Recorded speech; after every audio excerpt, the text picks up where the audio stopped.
Chapter 1193. Su Pei is too thick-skinned. After scolding for so many days, why hasn't there been any movement? Even though Li Yun had a good temper, he was a little angry when he met an enemy who was unmoved by persuasion and only wanted to live.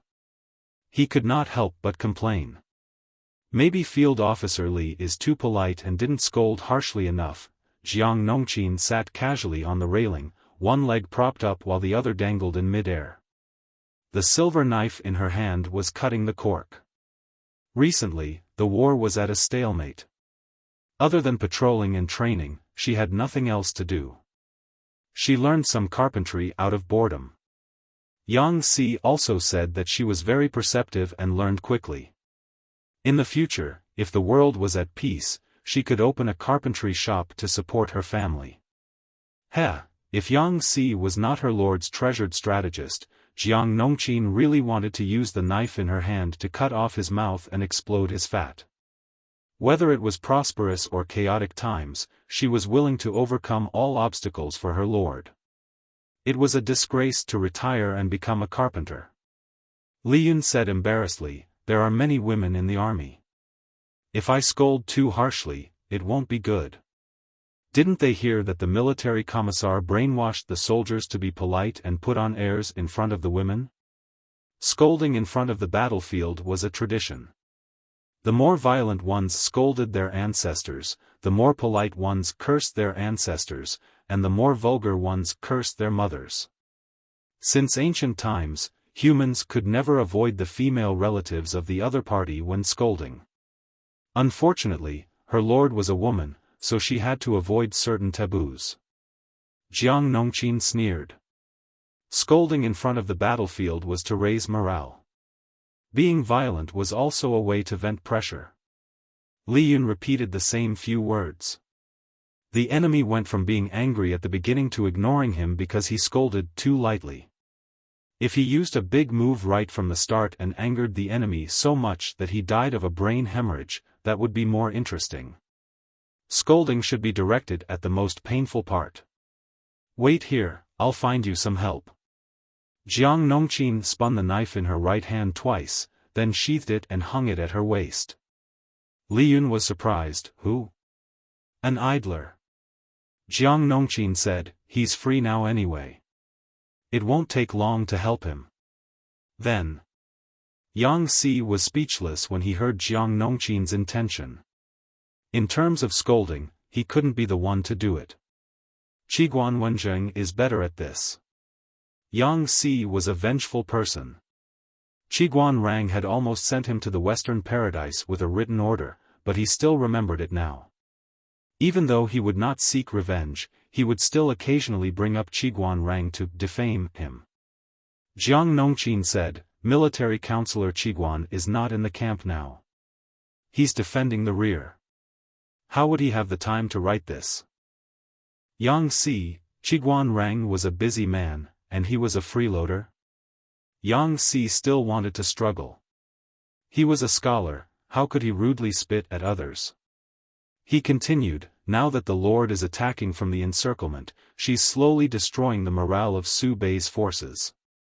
According to the scouts' reports, the number of deserters is increasing and their morale is declining day by day.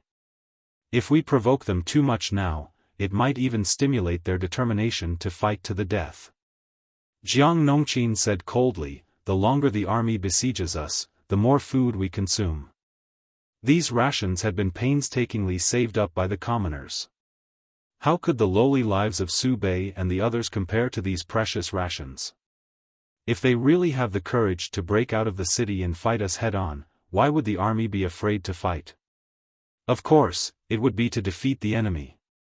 In this way, we can save time and have more time for the soldiers to recuperate." Roar. After not seeing her for a few days, she had become glib. Yang Si's expression became awkward. He averted his gaze, not daring to look directly at Jiang Nongqin. He wanted to ignore Jiang Nongqin. As long as he left her hanging for a long time, she would naturally retreat in shame. After all, a lady's skin was not as thick as a man's, not to mention that he was an outstanding man. However, Yang Si still underestimated Jiang Nongqin's patience and perseverance. Like Feng Zhen, his swordsmanship was at the level of a square dance.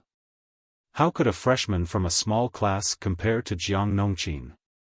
This warrior had thousands of lives on his hands. Right.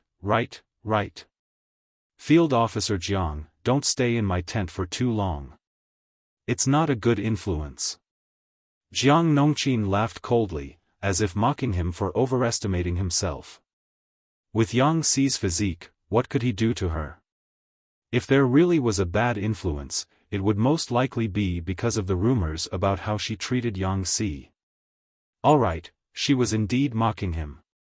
Yang Si reluctantly wrote more than 2,000 words on the bamboo slip. He scolded to his heart's content. Qiguan Rang was born at the border between Chongzhou and the north borderline. The people there were tough but too straightforward.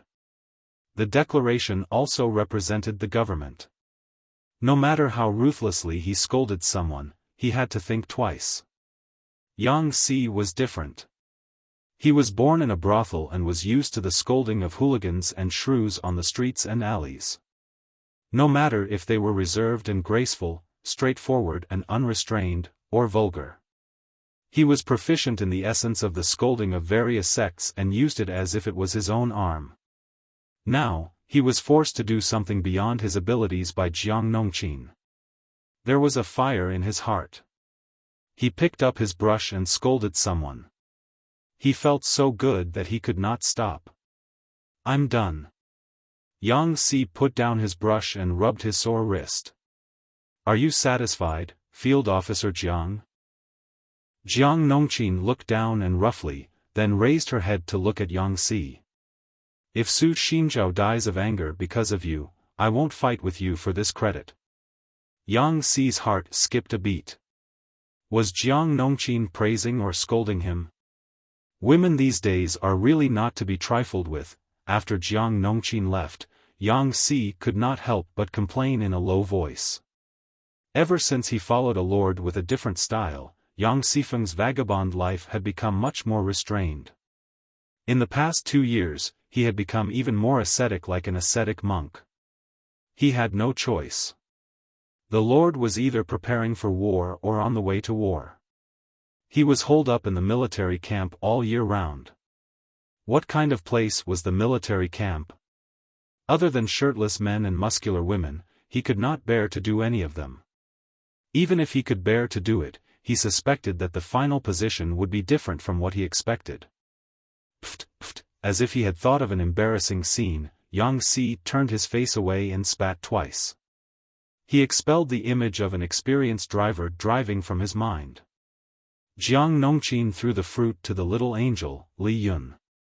Read it according to this. I don't believe that Su Xinzhao can still bear it. Li Yun opened it and took a few glances. This is military advisor Yang's handwriting? He had never heard of Field Officer Jiang and military advisor Yang being friends. Although the civil and military officials in the Lord's camp got along well, they were still two different circles after all. They did not have much interaction. Jiang Nongqin was also a clean stream among the military officials. She could not get along with any circle. She was loyal to the Lord and had always been a lone ranger. She said, yes, military advisor Yang wrote this. After all, he was taught by Master Yuanjing. His vocabulary is richer than that of the orderly in your camp. Ever since she knew about Yang Si's past, the two of them had been interacting more frequently in private. When they met, they would talk more. If it was in the past, she would at most give Yang Si a cold look. Li Yun smiled and said, Field Officer Jiang is very brave. Although the few military advisors seemed easy to get along with, they each had their own temperament. Under normal circumstances, Li Yun would rarely disturb them. Chapter 1194. Li Yun used his trump card, and the effect was extraordinary. That day, Su Bei was so infuriated that he almost couldn't breathe. Yang Si was a good judge of character. He had long seen Su Bei's fatal advantage. He wanted to save face and suffer. In many situations, face was more important than Su Bei's life. Attacking Su Bei's relatives was not as powerful as attacking his face.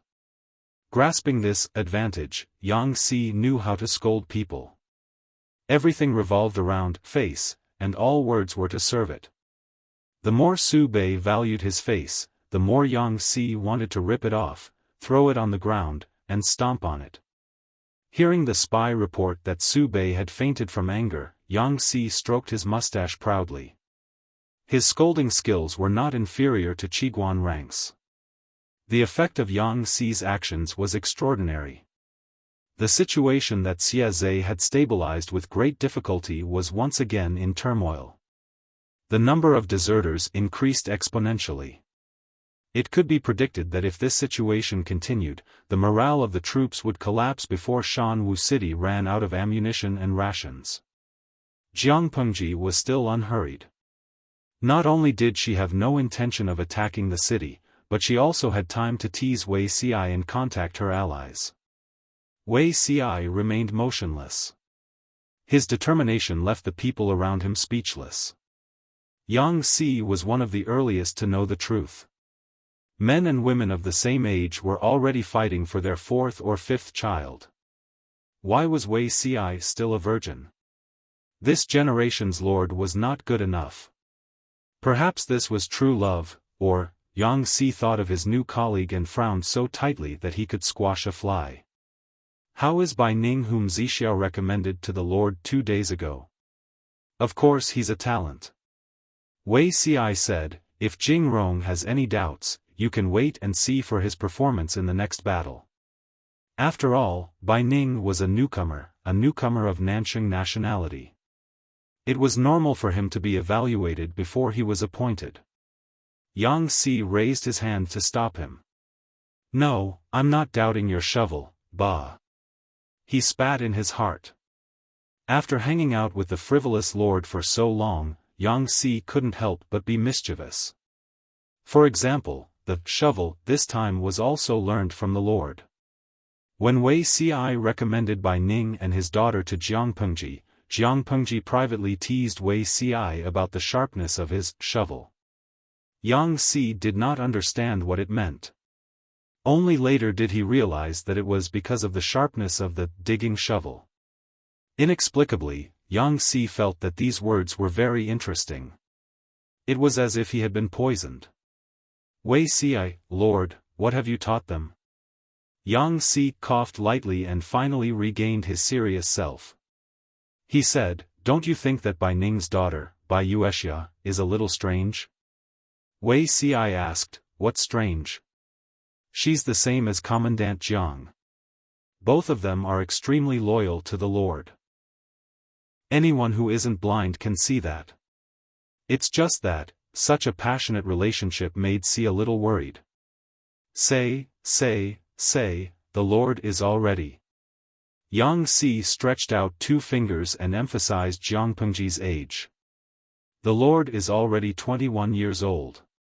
The military doctor also said that she is full of energy. As her subjects, we should at least persuade her. You know. No matter if it was a man or a woman, holding it in for too long would harm the body. Wei Xi, the point was, Yang Si continued, many people can sense how the Lord treats you, but she hasn't expressed it yet, which makes people worry. I wonder if the Lord is using you as a shield. In fact, she doesn't have feelings for men, but for women.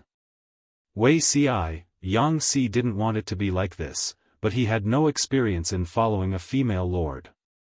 If a male lord could develop a love story with his male subordinates, then it was actually possible for a female lord to do the same? Otherwise, it couldn't explain why the lord was still holding back when she was 21 years old. No matter how good-looking Wei Xi was, it was an indisputable fact that he was 27 years old. It's not impossible to think of it this way. Commandant Jiang is crazy, and Bai Yuexia seems to have fallen for it.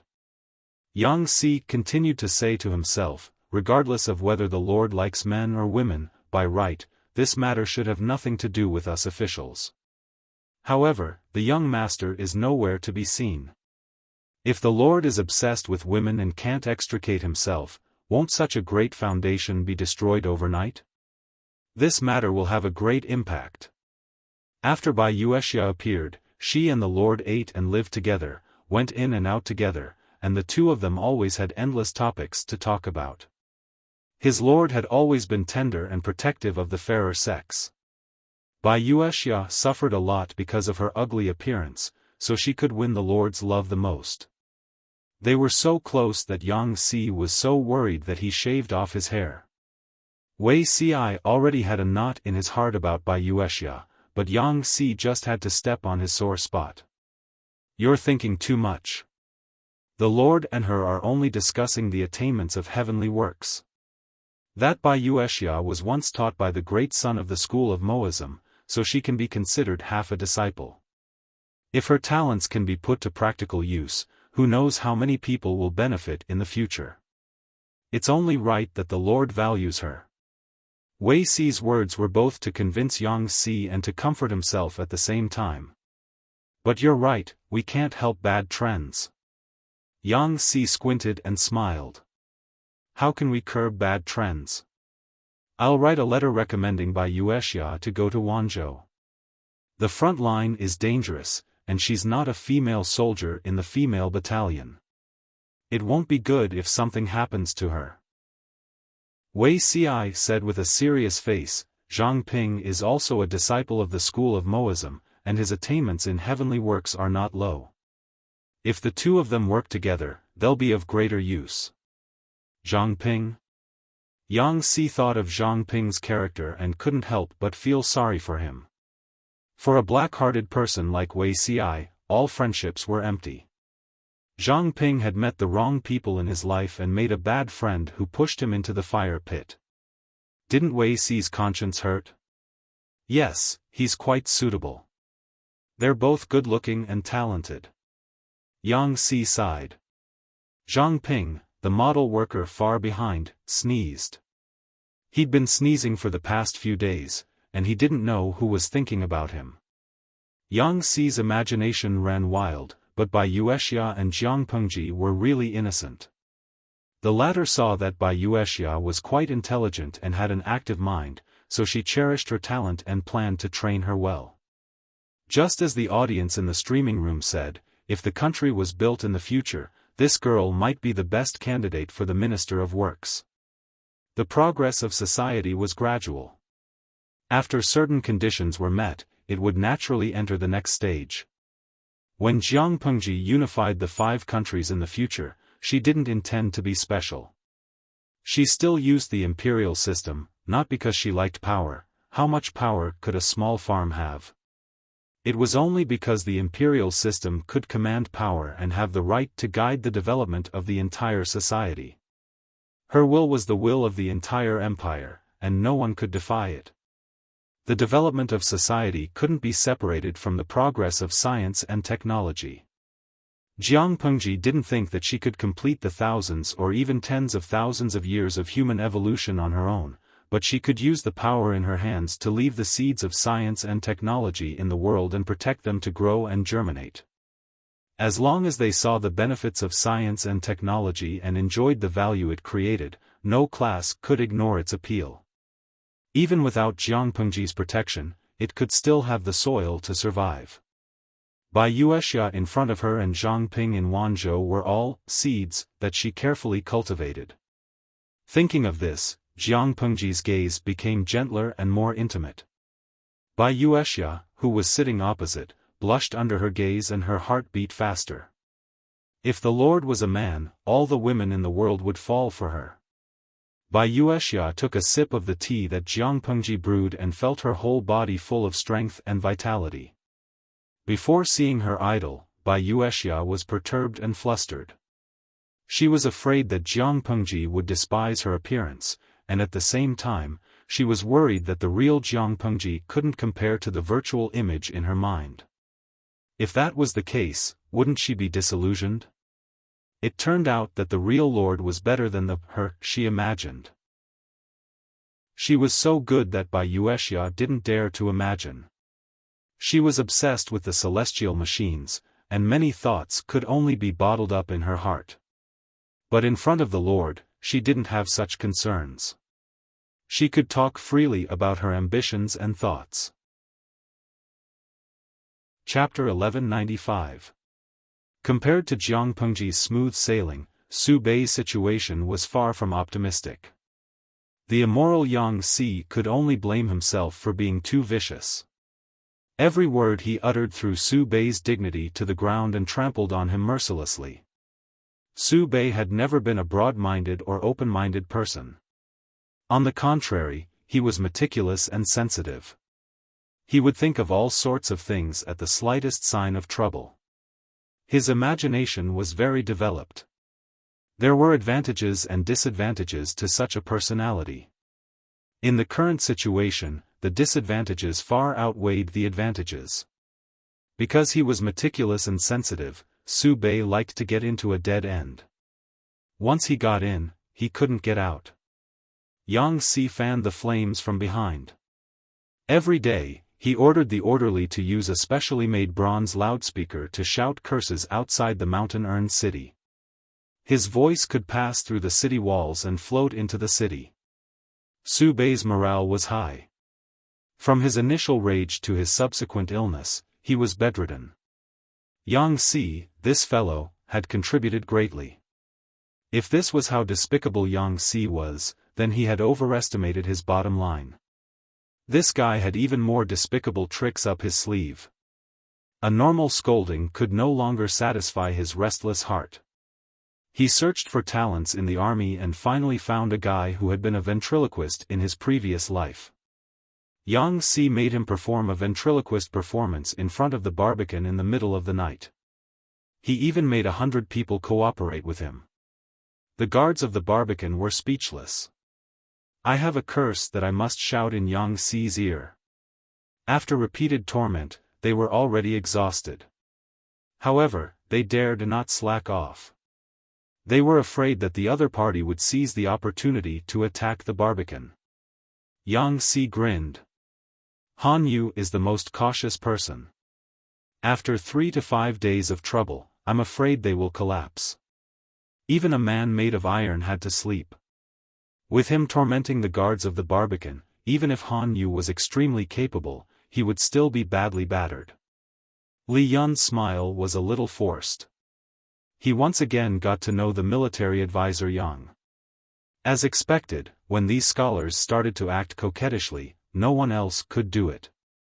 According to the scouts' report, the number of deserters in the Barbican has increased significantly.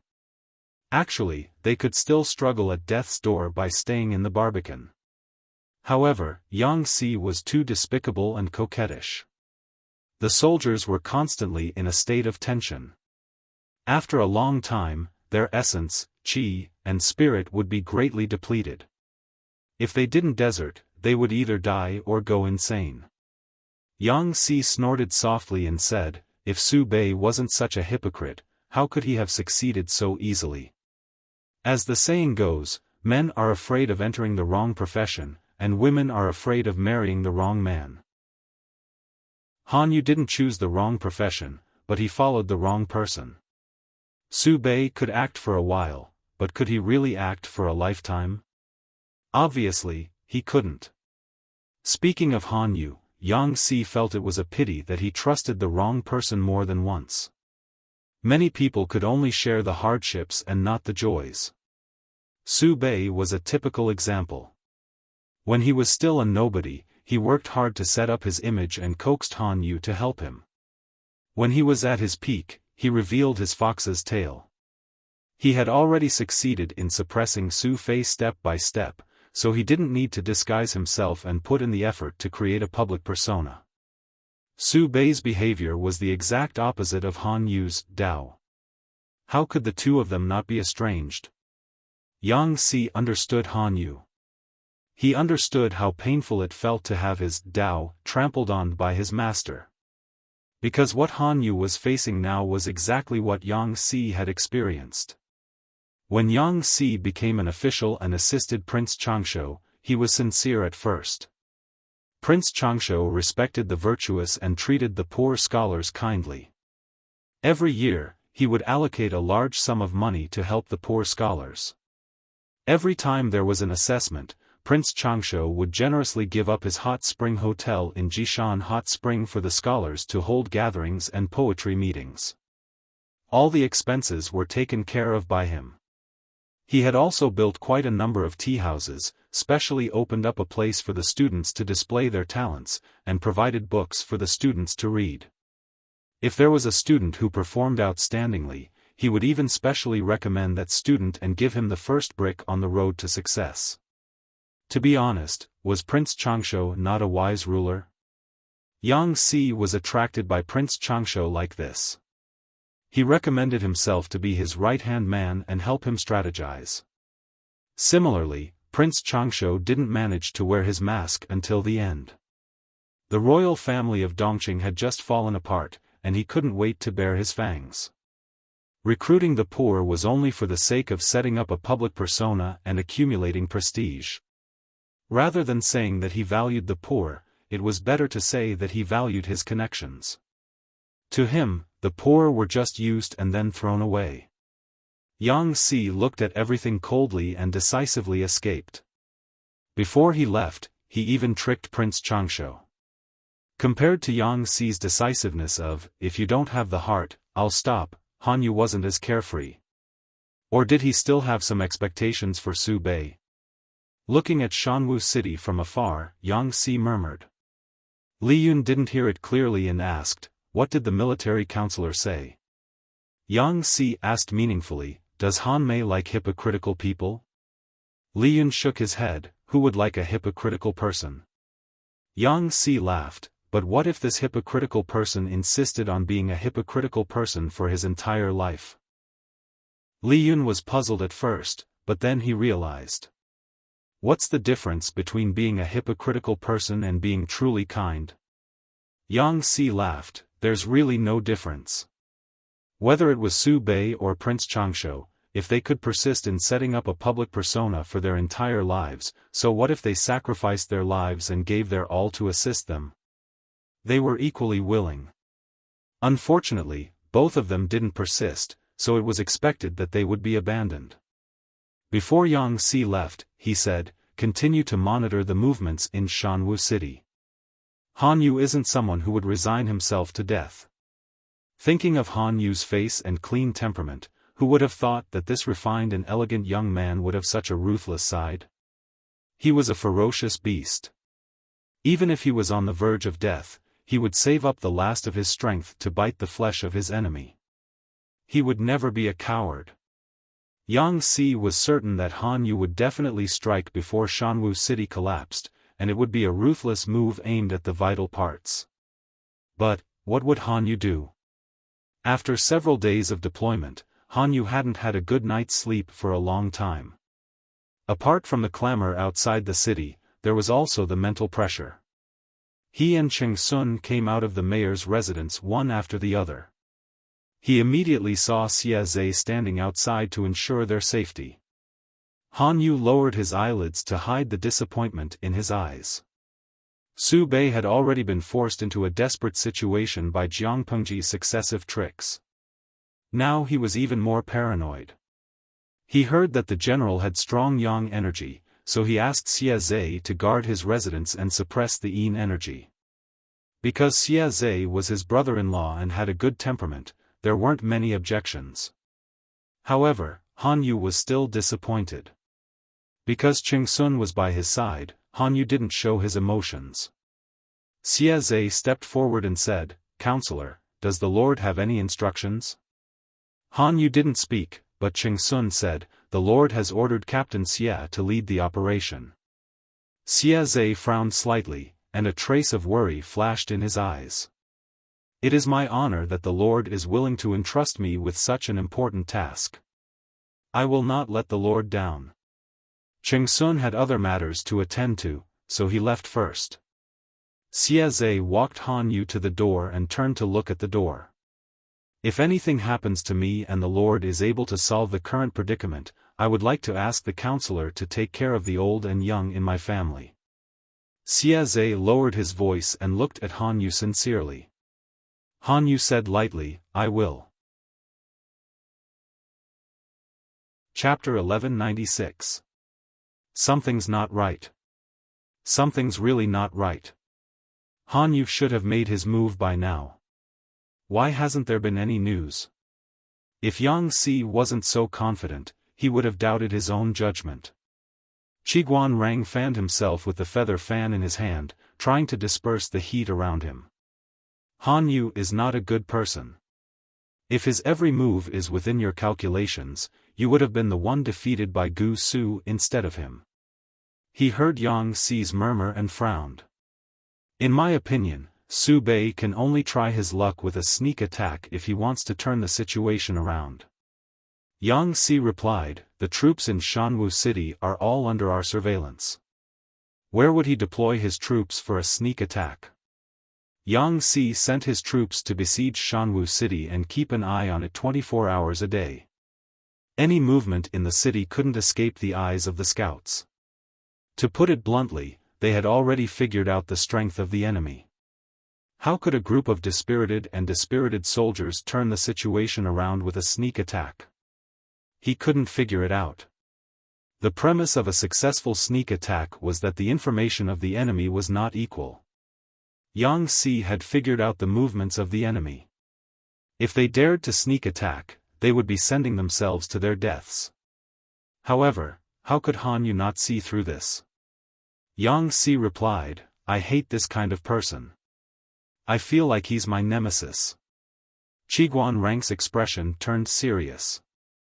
He agreed with Yang Si's judgment of Han Yu. He was not a coward who would resign himself to death, but he couldn't figure out Han Yu's thoughts. No matter what, it's always good to be prepared. Qiguan Rang said coldly, order the soldiers to strengthen their night patrols and don't let go of any suspicious characters. At the same time, send people to keep an eye on the movements of Shanwu City to prevent Su Bei from playing any tricks.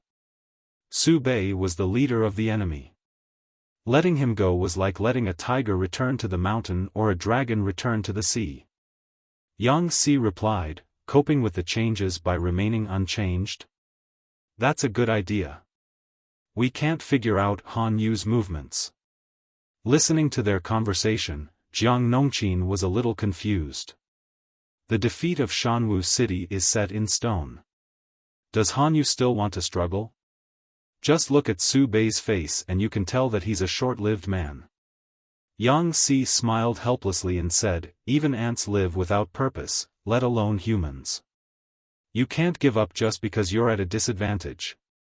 History tells us that there are many examples of the weak winning against the strong. If he worked hard, he might win.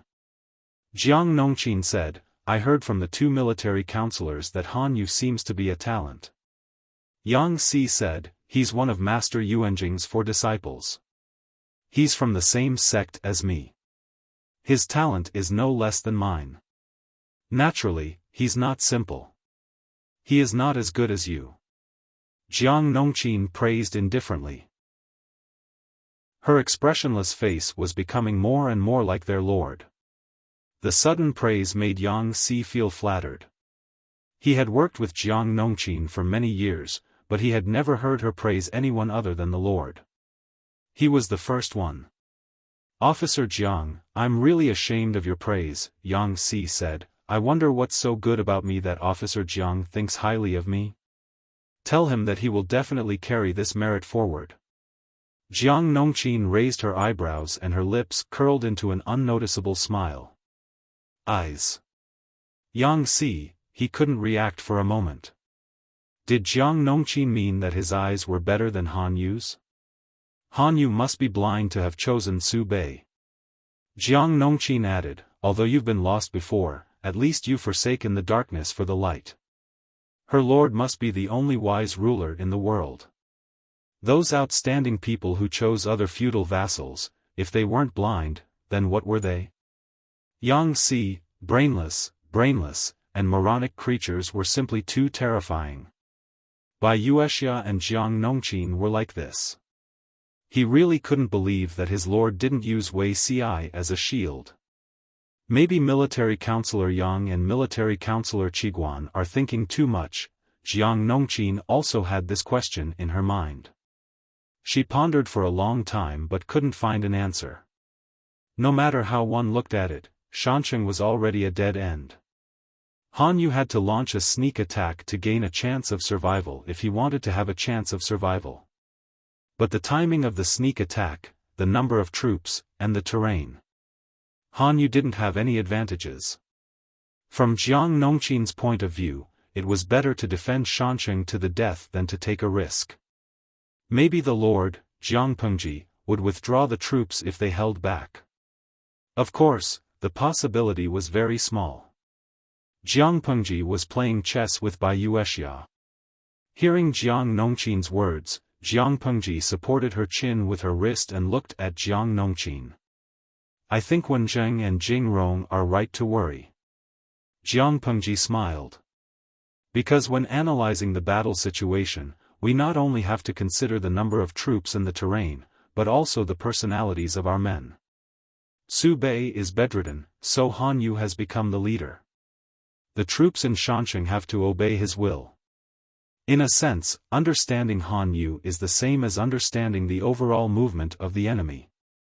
Yang Si said that Han Yu was not a person who would resign himself to death, so the troops in Shansheng wouldn't really defend Shansheng to the death.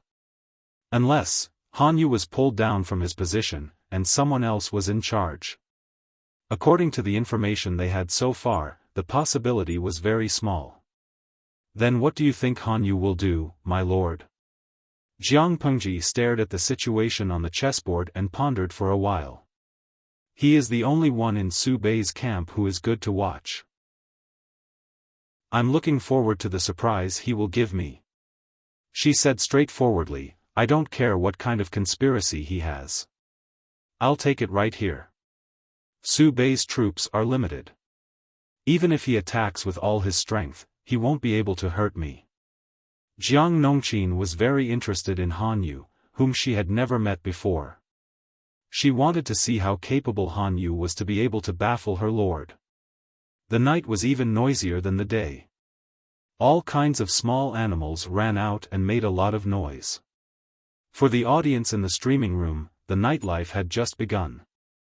For those who worked at sunrise and slept at sunset in ancient times, it was time to sleep. Yang Si was no exception. He washed up and went to bed. There was a bamboo mat under him, and a thin quilt covered his lower abdomen to prevent him from getting cold in the middle of the night. He fell asleep in a daze. Suddenly, he remembered something and sat up straight. Oh no! I forgot about this. Yang Si crawled up and grabbed his clothes. He put on his wooden clogs and walked in big strides while packing his clothes. Qiguan Rang's tent was not far away.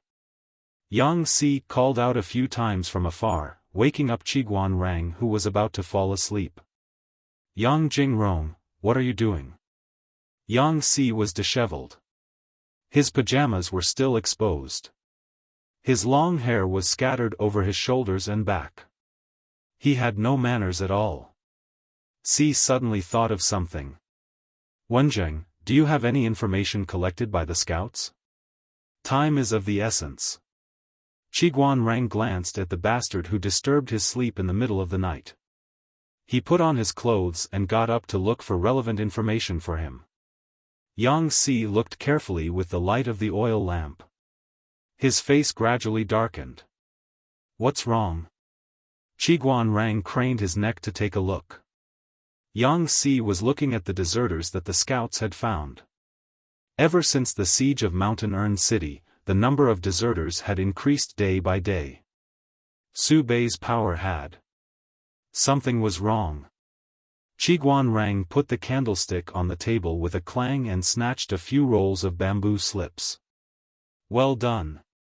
What a good move to cross the sea by deceiving everyone. Were the deserters really deserters? Not necessarily. It could be an ambush. Yang Si stood up with the bamboo slips and said hurriedly, we have to inform the Lord about this as soon as possible. Chapter 1197. What a good Han Wenbin. When did he start plotting this? In his shock, Yang Si took a big step forward and almost stepped on the outer garment that had slipped off his shoulder. If Qiguan Rang had not been kind enough to hold him up, he would have fallen. With great difficulty, he steadied his feet. His eyes widened as he stared at the orange-red flames burning in the central camp. The orange-red firelight was like colorful ink, forcefully and domineeringly spreading out on the black cloth of the night. Qiguan Rang calculated the time in his mind and found out that Han Yu had planned this before Su Pei entered the barbican. In other words, Han Yu advised Su Pei to retreat to the barbican to stabilize the situation. At the same time, he planned the ambush to turn the situation around. The army surrounded the barbican to deplete their morale and increase the number of deserters. The more deserters there were, the lower the morale of the army and the lower the combat power. Unexpectedly, Han Yu took advantage of this. He put on a show to confuse them and asked the soldiers to pretend to be deserters to leave the barbican. The deserters were young and strong. After they left the barbican, most of them became refugees and bandits. A small number of them sought refuge with Jiang Pengji. Of course, they were the deserters of the lowest level. They couldn't meet Jiang Pengji at all. They were recruited as ordinary soldiers. For the sake of safety, these deserters would be put on probation for a while. They wouldn't be allowed to go to the battlefield. The most they could do was to do some trivial things in the rear, such as washing clothes, setting up camp, and carrying weapons.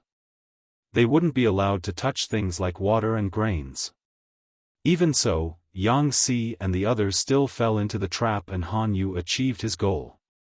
The deserters behaved themselves. They only worked in a certain area and didn't show any flaws. When the signal was given, they gathered together and robbed the enemy's weapons, which caught the enemy off guard.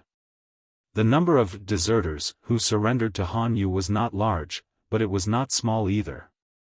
Their sudden attack gave Han Yu the upper hand. Xia Zhe pretended to be a deserter early in the morning and successfully met with the bandits and refugees outside the barbican. He acted according to Han Yu's plan. He was worried about the lack of weapons, grains, and horses. He didn't expect that Han Yu had already prepared them. At this moment, Xia Zhe vaguely understood why Han Yu insisted on defending the barbican and refused to fight no matter how the enemy cursed him. It wasn't that Han Yu didn't want to fight, it was that he had moved some of the supplies outside the city, so the supplies inside the city weren't enough to fight the enemy head-on. In order not to arouse the enemy's suspicion, Han Yu took great pains. Thinking of this, Xia Zhe did not know whether he should admire this military advisor or fear him. Success or failure depends on this. Xia Zhe put on his armor and picked up his weapon. He gathered his troops and prepared to set off. Following Han Yu's arrangement, the operation went smoothly. Although the enemy's defense was tight, the sudden sneak attack still tore a hole in their defense line. He ordered his soldiers to burn down the tents and create chaos. At the same time, he charged towards the main tent of the Central Army. Just as they were about to fall asleep, many people were woken up by the loud horn as soon as they fell asleep. The enemy came in a menacing manner, and the hastily constructed defense could not stop them at all. The enemy actually broke through the layers of defense and arrived at the main camp. The flames of war spread rapidly. At this hour, Li Yun was still awake. When the sneak attack happened, Li Yun was patrolling on the other side of the camp. When he heard that there was an enemy sneak attack, he hurried over. Enemy attack. When Li Yun arrived, he saw that his lord's tent was ablaze. The rest of the camp was also engulfed in a sea of flames. The battle cries of both the enemy and his allies soared to the sky. Looking at the fire on three sides of the main camp, the enemy had at least 10,000 people. In the chaos of war, no one knew where they popped out from. There were 10,000 people. The army was guarding the barbican tightly. How could these soldiers avoid the scouts' eyes and ears and sneak attack the main camp? Li Yun immediately saw Xie Zhe, who was raising his spear to kill. I will deal with this person. All of you quickly go and find the Lord. Do not disobey. The soldiers said, yes. If anything happened to the Lord, they could atone for their sins with their lives. Li Yun's expression was as cold as ice. He suddenly tightened his grip on the white belly of his warhorse and rushed over with his spear. With a clang, the two spears collided, making a sound that made people's teeth ache. Li Yun skillfully pushed away Xie Zhe's attack with his wrist and blocked his killer move, saving one of his soldiers. Xie Zhe? It's actually you. Li Yun snorted coldly. His spear fiercely attacked Xie Zhe's vital points. If he was hit, it would definitely pierce through his heart. Xie Zhe pursed his lips tightly. He also recognized Li Yun, the young general who had inherited the Xie family's martial arts. Due to the urgency of the war, Xie Zhe had not had the time to ask for instructions from his family. Li Yun's face was illuminated by the orange-red flames, softening the sharpness of his aura. With just one glance, a portrait hanging in his father's study flashed across Xie Zhe's mind. The man in the portrait was dressed in a black Confucian robe. He was dignified and elegant, but did not lose his heroic spirit. His appearance was like the spirit of heaven and earth. This man was 50 to 60% similar to the Li Yun in front of him. In a flash, Xie Zhe remembered the man's identity. He was the eldest son of the Xie family's first line of descent, Xie Qian. If Xie Qian had not met with misfortune, Xie Zhe's father would not have been able to obtain the position of master. Speaking of which, Xie Qian had been dead for more than 20 years. He was the only direct descendant of the Xie family who had not been heard of before the incident. The Li Yun in front of him matched his age and looked so similar to Xie Qian. Could it be, what was the relationship between the two of them? Even though he was full of questions, Xie Zhe did not speak. The moves in his hands became fiercer and more lethal. Li Yun was not to be outdone. He raised his spear and stabbed at his opponent. Blood relationship, my ass. In troubled times, one had no choice. The two of them had different standpoints. It was a matter of life and death. How could there be any consideration of feelings? Xie Zhe's side did not have many men. He already had the advantage of surprise. Once the fight dragged on, his situation would not be good. Seeing this, Li Yun immediately switched from offense to defense. He stuck to Xie Zhe like a sticky candy, pestering him until he had no time to care about anything else. Xie Zhe was well aware of his situation. He did not care about the bloody hole Li Yun had created on his body. He simply used the method of exchanging injury for injury. His and Li Yun's martial arts skills were on par. If they really fought with their lives on the line, it was hard to tell who would win. The stubborn were afraid of the unreasonable. The unreasonable were afraid of the reckless. Xie Zhe was determined not to care about his life. Li Yun was in a dangerous situation. Fortunately, this was Li Yun's home ground. Xie Zhe could not kill him without interference. Not long after, Xie Zhe was covered in wounds. Bright red blood flowed from his wounds. You are quite calm. Are you not afraid that Lu Shi will be buried in the sea of fire? Once Lu Shi dies, how can you lowly insects trap the flood dragon? Xie Zhe asked in a hoarse voice as he panted heavily. If it was not for Li Yun's excellent hearing, he would not have been able to hear such a chaotic scene. Who did you say would be buried in the sea of fire? Jiang Pengji's voice traveled into their ears. Chapter 1198. My lord, Li Yun looked in the direction of the voice in surprise, only to see Jiang Pengji in plain white pajamas with a large but elegant cloak draped over her shoulders. Her brows were much softer than they were in the day, her black hair draped over her shoulders and her pajamas were stained with sticky red blood. She looked like a beautiful Rakshasa. She held a black scabbard in her left hand and a long sword with a narrow, straight, and shiny blade in her right hand. Blood was still dripping from the blade. The faint cloud patterns on the blade were flowing with blood. It made one's breath tighten for no reason. Li Yun had just called out Jiang Pengji's identity and immediately cursed under his breath. Sure enough, Xie Zhe ignored his injuries and quickly stabbed his spear at Jiang Pengji. The silver-white body of the spear drew a dazzling light in the air. Xie Zhe's spear skills were outstanding. He used his strength to deflect the soldiers in front of Jiang Pengji and aimed the tip of the spear between her eyebrows. Li Yun followed closely, but Xie Zhe's explosive strength was astonishing. He completely disregarded his own life. Even a stab from the spear did not make him pause. Everything happened in a flash, so fast that the bystanders could not react.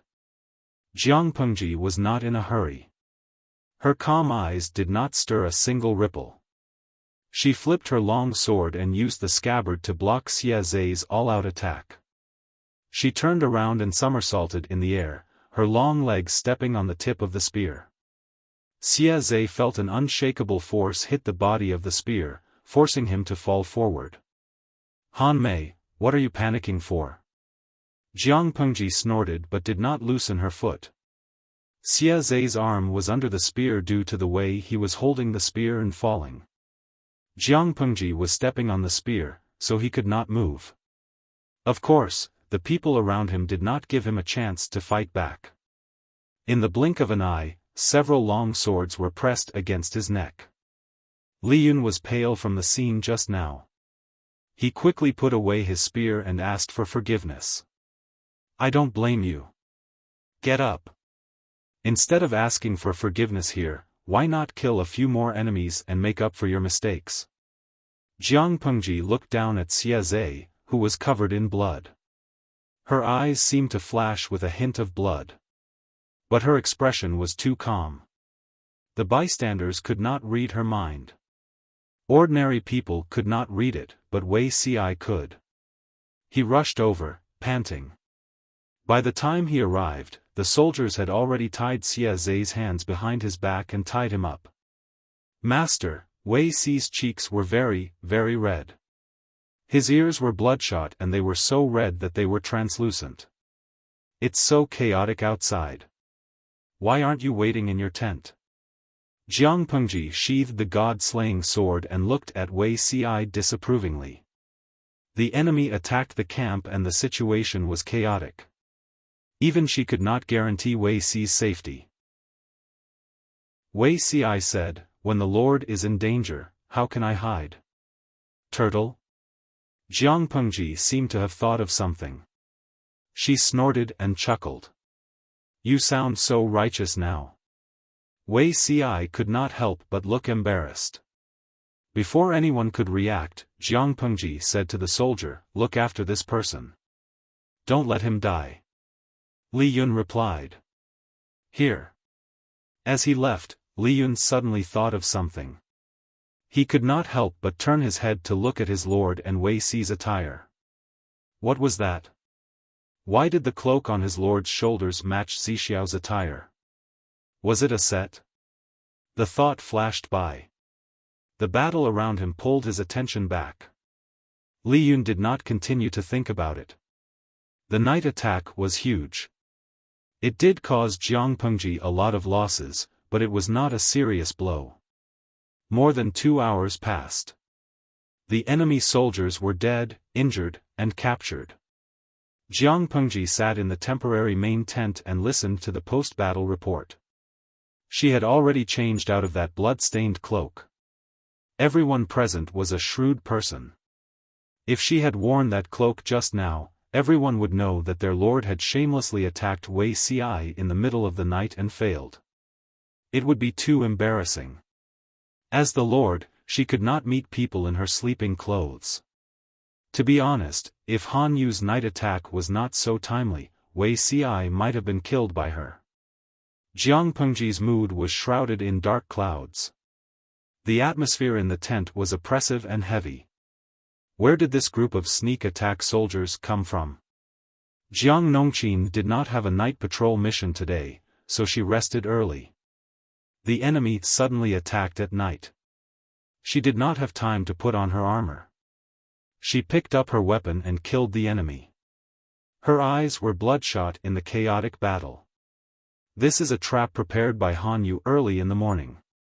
I'm afraid he started the plan as soon as he entered the barbican, Yang Si said. I sent people to torture the captives. The conclusion we got also confirmed this speculation. Han Yu ordered the elites to pretend to be deserters to avoid the scouts and lower the alertness of our army. As the two armies were in a stalemate, the number of deserters gradually increased. The number was not too small, but not too large either. It was all within Yang Si and the others' expectations. Because of this, the people did not look at the deserters suspiciously at first. Sneak attack the main camp of the main army. What a beautiful plan. If the Lord was not in the main camp and had superb martial arts skills, Han Yu's plan might have succeeded.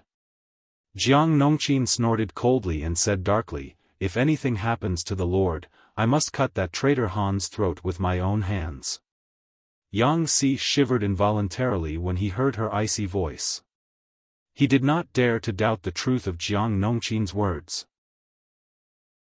Jiang Pengji sat on the seat of honor and said, it's a good thing that Han Yu's soldiers are in danger, because he has shown his last bargaining chip. There were tens of thousands of soldiers ambushing the camp that night. All the elites had been sent out, which meant that the defense inside the barbican was very weak. Everyone, take a break. Jiang Pengji sneered. Break the barbican at daybreak. Everyone said. Yes. There were still more than 2 hours before daybreak. Jiang Pengji asked them to go back to sleep so that they could recover their energy before attacking the barbican. However, these people had just gone through a tangled battle. Every one of them seemed to be on steroids. How could they sleep?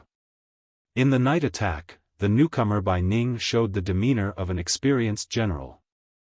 If it were not for his timely response to organize the defense and counterattack, the casualties of our army would have been even greater. This made others more certain of Wei Si's shovel. Indeed, when the shovel was used, all the people were talented. Just now. Was the Lord wearing your clothes? Bai Ning moved closer to Wei Si and asked in a low voice. Wei Si staggered and almost fell on the ground. He denied it decisively. It was dark. You must have seen wrongly. Bai Ning curled his lips and snorted in disdain. He was not the only one with a discerning eye. No one else raised any objections. It was obvious that the person beside him had an affair with his lord. Bai Ning said meaningfully, you have to work hard. Although he was a newcomer, his lord was close to his daughter's age. Bai Ning could not help but put himself in the role of an old father. He secretly worried about his lord's next generation. Which of the feudal lords in the world would still have a child at their age? Without the young lord, they would not feel at ease. Wei Si was speechless. The army was ready to go, waiting for the first ray of sunlight to arrive. The atmosphere in the barbican was so heavy that it could drip water. Han Yu had not slept the whole night with his eyes wide open. Standing on top of the wall, he saw the enemy's camp burning in the distance. His heart was in his throat. Did they succeed? Or did they fail? Han Yu's heart was in turmoil, like a piece of fresh meat boiling in a pan of oil. Chapter 1199. Cough, cough, cough. Wenbin, did we win? Or did we lose? Su Bei's complexion was haggard and yellowish. His eyes were dark and bloodshot, and his forehead was tied with a gray headband. Yang Si had infuriated him, and Su Bei was a sensitive and thoughtful person. Not only did he not get better after being bedridden, his condition worsened rapidly. It was as if his entire being had been hollowed out. It was difficult for him to even turn over and sit up. He held onto Han Yu's hand tightly with his skinny hand and turned his body sideways to face Han Yu. His widened eyes flashed with desire and urgency. Su Bei licked his dry and cracked lips and said in a hoarse voice, "Wenbin, tell me." Han Yu was dressed in a dark green Confucian robe. He knelt beside Su Bei's bed in an upright posture. His calm eyes carried a chilling heaviness. Su Bei didn't know if it was the lighting in the room or if it was an illusion, but he noticed that Han Yu's long hair wasn't as black and silky as it used to be. Su Bei couldn't help but hold onto Han Yu's right hand tightly. He stared at Han Yu's lips without blinking, hoping that Han Yu's mouth would reveal some good news. Han Yu didn't speak for a long time. The two of them were in a stalemate in silence for a long time. Silence was better than words. Although Han Yu didn't say the answer, Su Bei already understood. Did we lose? So that's how it is. Su Bei let go of Han Yu's hand. His body that was lying on his side lost its support and he fell back onto the bed weakly. He stared at the ceiling of the sleeping quarters with lifeless eyes. His already heavy and powerless body became even more tired, as if someone was dragging him down. I knew this day would come. I didn't expect it to come so soon. In the end, I underestimated Lanting. Su Bei's tightly knitted eyebrows relaxed. His expression was strangely calm, and there was no trace of the hysteria he had shown a few days ago. He asked, "Are they going to attack?" Han Yu then said, "The enemy has already started to attack the city. The city is empty of soldiers and supplies. I'm afraid we won't be able to defend until sunset." Su Bei tilted his head to look at Han Yu. Even such a simple action seemed to require a lot of effort. "Wenbin, you and I are lord and minister. There is one thing that I, Pei Ho Yen, would like to plead with you. I hope that Wenbin will consider it carefully." Su Bei panted and said in a weak voice, "Zhe County has already fallen into the hands of Lanting, but the whereabouts of the people in the residence are still unknown. Pei is worried. If Wenbin has the strength to spare, please take care of them in the future and protect their lives. This way, Pei will be able to smile even in the underworld." Han Yu gazed deeply at Su Bei. "My lord, you don't have to persuade me. I know what to do. If I admit defeat to Lanting, according to her temperament, she will probably lock me up and treat me like an idler. As long as I know my place and don't cause trouble, I won't have to worry about my life for the rest of my life. However, this isn't what I'm seeking." Su Bei coughed a few more times. His calm eyes flickered with a scarlet color, as if a terrifying beast was lurking within. His gaze was firm and decisive. Furthermore, even Su Lingwen has the courage to fight to the death. Why would I be afraid of death? If I drag out an ignoble existence now, I'm afraid that he will laugh at me to death. Han Yu pursed his lips tightly. His complexion became paler and paler, as if a thick layer of white ash had been applied to his face. Yes. Upon hearing Han Yu's promise, a faint blush appeared on Su Bei's yellowish cheeks, as if he had been injected with a new lease of life. He made a move to stand up, but Han Yu raised his hand to help him up. "Wenbin, help me prepare a brush and ink. When the time comes, I'll have to trouble you to deliver my family letter." Han Yu helped him get the brush and ink. Su Bei's fingers trembled as he lifted the brush. Before the tip of the brush could land, it fell onto the table with a clang. The ink splashed onto the table, forming several round black stains. He gritted his teeth and picked up the brush again. Although it didn't fall this time, the words he wrote were weak and feeble.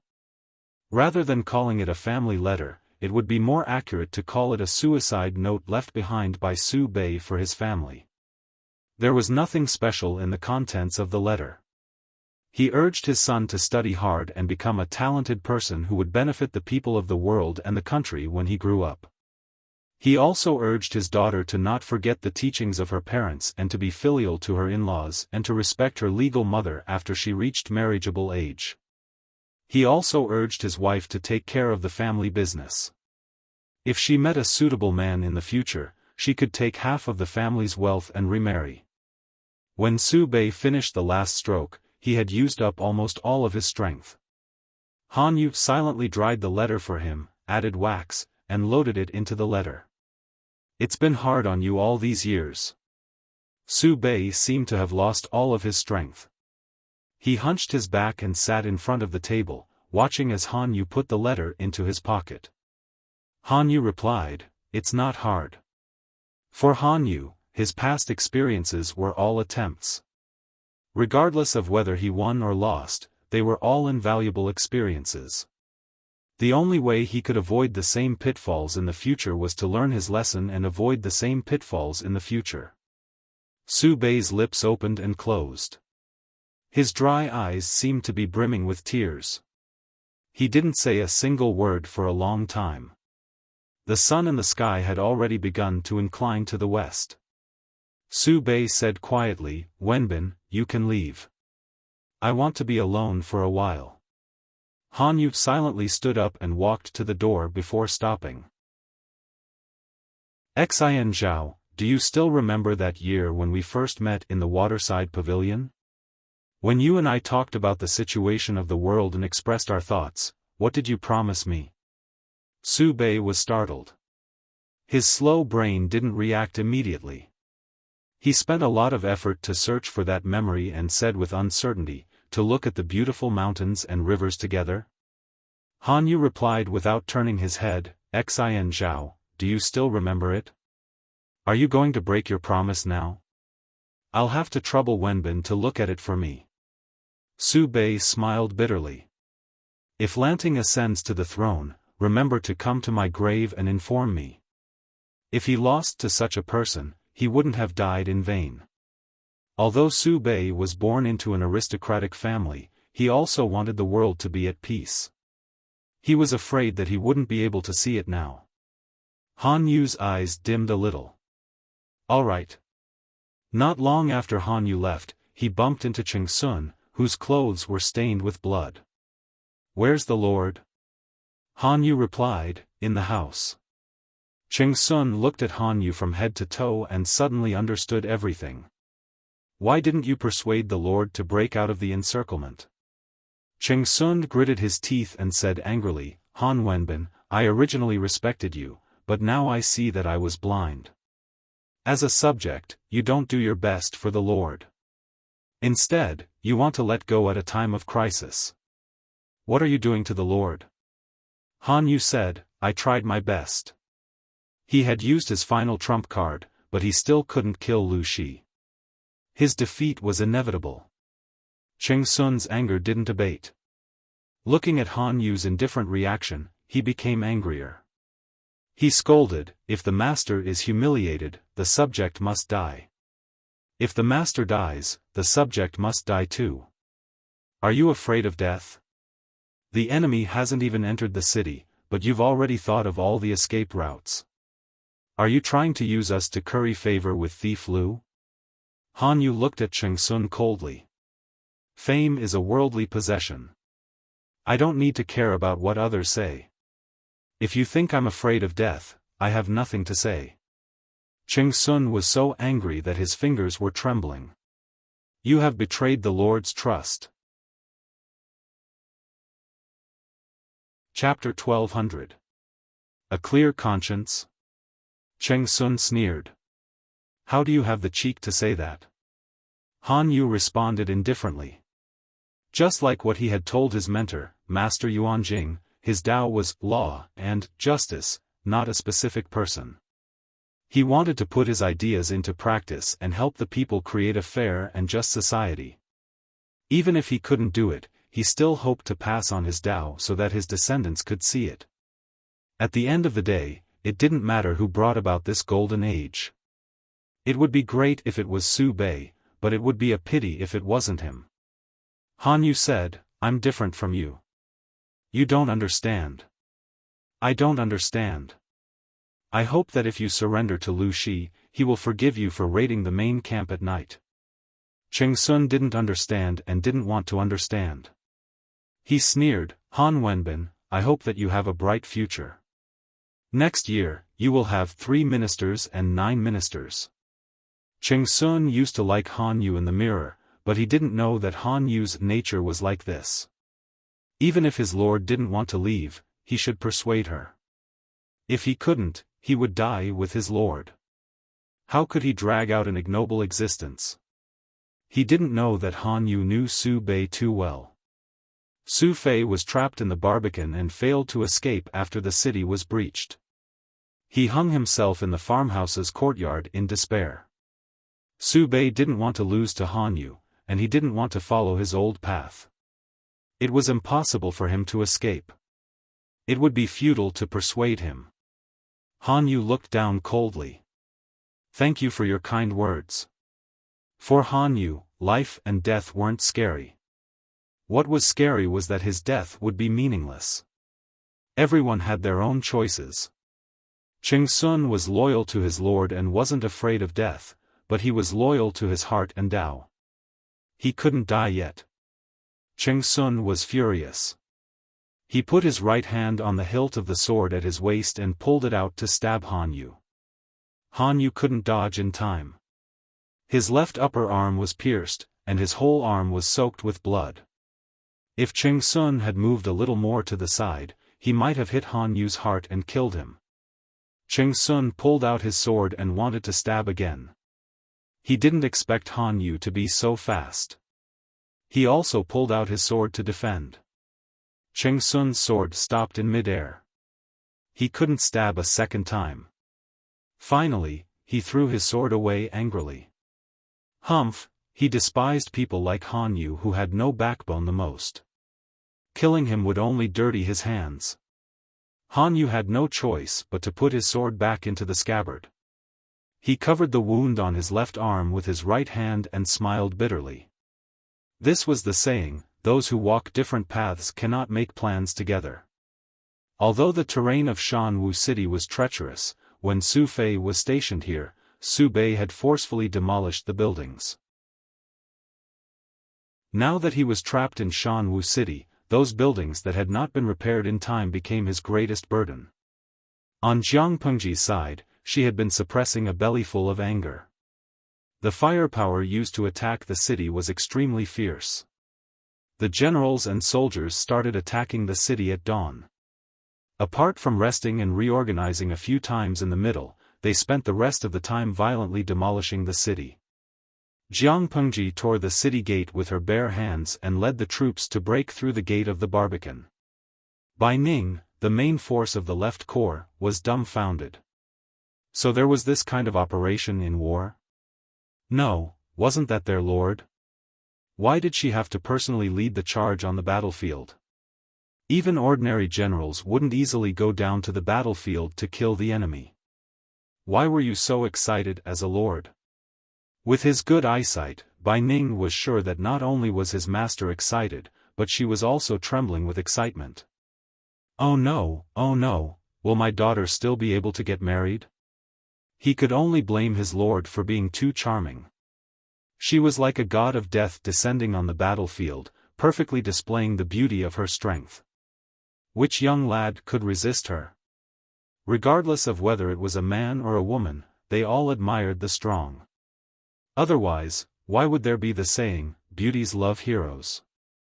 Not only was his lord beautiful, but she also had the strength to suppress countless heroes. Wouldn't his Yuexia's soul be hooked by such an outstanding person? When Bai Ning thought about this and saw those ugly enemies, he was even more furious. His archery skills were excellent, and he was also good at commanding troops. After Wei Si's recommendation, Jiang Pengji appointed Bai Ning as the dubois of the military camp, which was equivalent to the dubois commander. However, Bai Ning was a first-line combatant. There were many opportunities for him to render meritorious service. Coupled with his own abilities, he could be promoted in a short period of time. Otherwise, if she gave Bai Ning a high position from the beginning, it would be difficult to convince the other soldiers. Bai Ning did not disappoint Jiang Pengji's arrangements. He performed outstandingly in a few small battles. The siege this time was also very eye-catching. Jiang Pengji could tear the city gate with her bare hands. If Bai Ning did not lead the troops to provide cover and assistance, it would not have been so easy to conquer Shanwu City. The war drums roared, and the sound of killing shook the heavens. The smell of blood rushed to the sky. Countless broken limbs and corpses were piled up on the city wall. Bright red blood seeped into the mud, mixing with the smell of mud and wafting in all directions. Although the city gate was broken, the remaining soldiers did not scatter in all directions.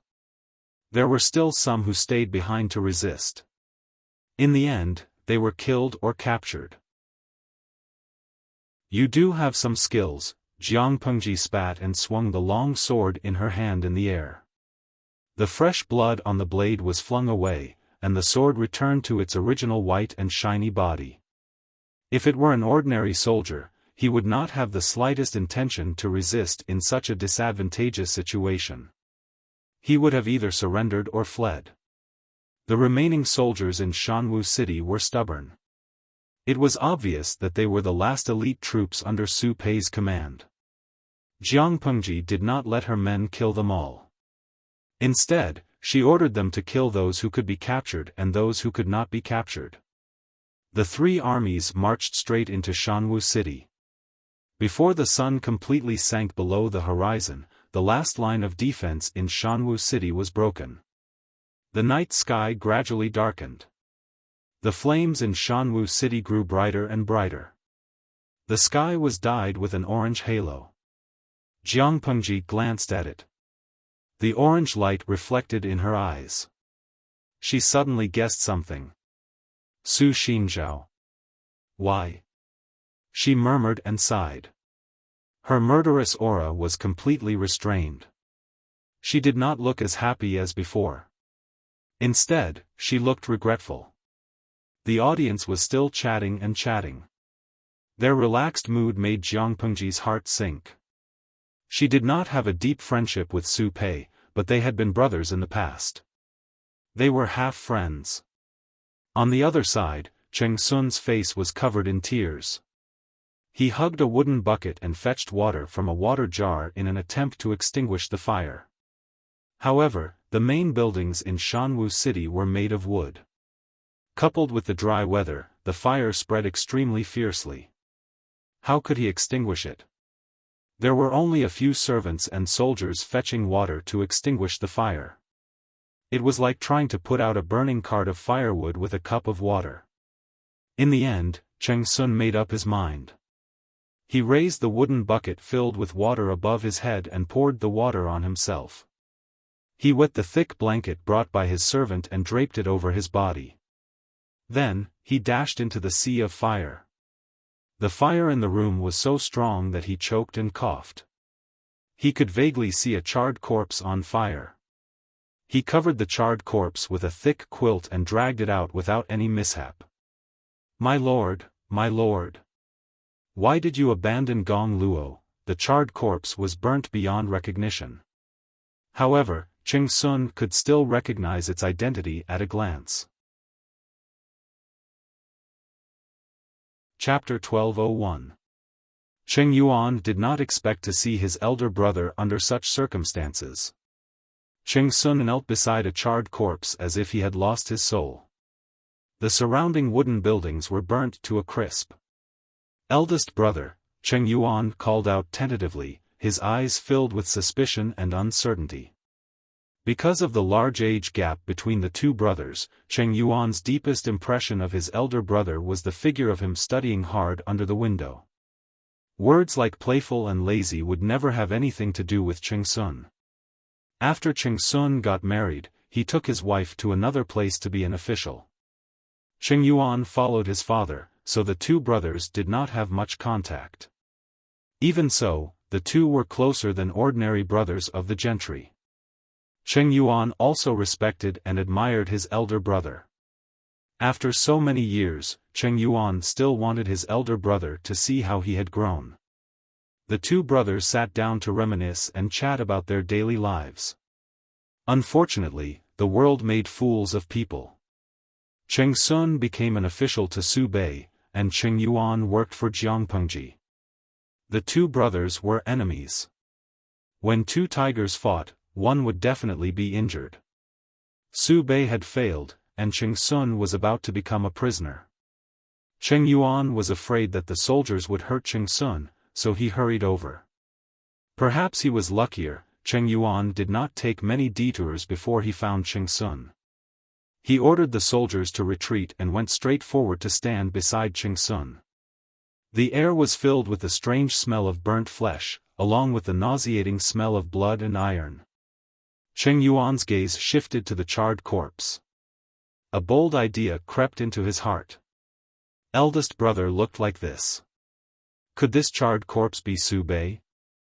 Before he could come up with an answer, Cheng Sun moved his stiff neck. His eyes were bloodshot.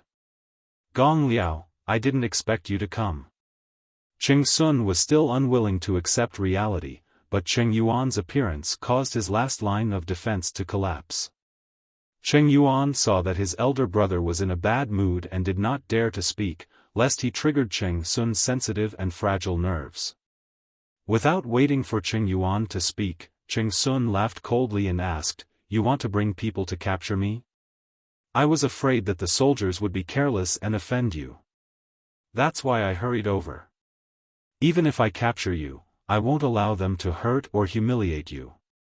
You can rest assured about this." Cheng Yuan said honestly, "Come to think of it, eldest brother has been away from home for 10 years. Father and mother miss eldest brother very much. The two elders are getting on in years, why don't you go back and visit them?" Cheng Yuan subconsciously brought up his old parents. At the mention of his parents, Cheng Sun's numb gaze became a little more rippling, like the surface of a lake that was wrinkled by the breeze, but it quickly disappeared. "It's my fault for not being able to serve my parents. I'll have to trouble Gong Liao in the future." Cheng Yuan's heart skipped a beat. An ominous premonition crept into his heart and he could not get rid of it no matter what. "What do you mean by that, eldest brother?" Cheng Yuan asked. "It is the responsibility of a son to serve his parents. You are still the eldest son of the family." He had a premonition that if he didn't wake Cheng Sun up, he might do something crazy. Our Lord was defeated and forced to burn himself. With such a deep hatred, Gong Liao, as an official, don't you think I should avenge our Lord? Cheng Sun raised his hand to shake off Cheng Yuan's hand and struggled to stand up. He had been kneeling for too long. His legs were numb and swollen. If he hadn't used his willpower to support himself, he would have collapsed a long time ago. Cheng Yuan's face paled. If Cheng Sun was seeking revenge, wouldn't that mean, he shuddered. Cheng Yuan was certain that his elder brother wanted to stir up trouble, or that the other party's emotions weren't right. "Our Lord has given me a new lease on life," Cheng Sun said. Cheng Yuan gritted his teeth. He wished he could shake his elder brother's shoulder to wake him up. What kind of bewitching potion did Su Bei feed him? Duke Xian Zhao has already been defeated. The winner is king and the loser is the bandit. Since ancient times, it has been this cruel. If the person who was defeated today wasn't Duke Xian Zhao but our Lord, do you think Xian Zhao would be magnanimous enough to let her off? It was Duke Xian Zhao's own choice to burn himself and wasn't forced. What hatred is there? It was true that a scholar would die for a bosom friend. Cheng Yuan also admired those famous scholars of unquestionable integrity. However, when these words were used on his own family, Cheng Yuan couldn't accept it no matter what. Eldest brother Cheng Sun had parents, children, and a virtuous wife who married him.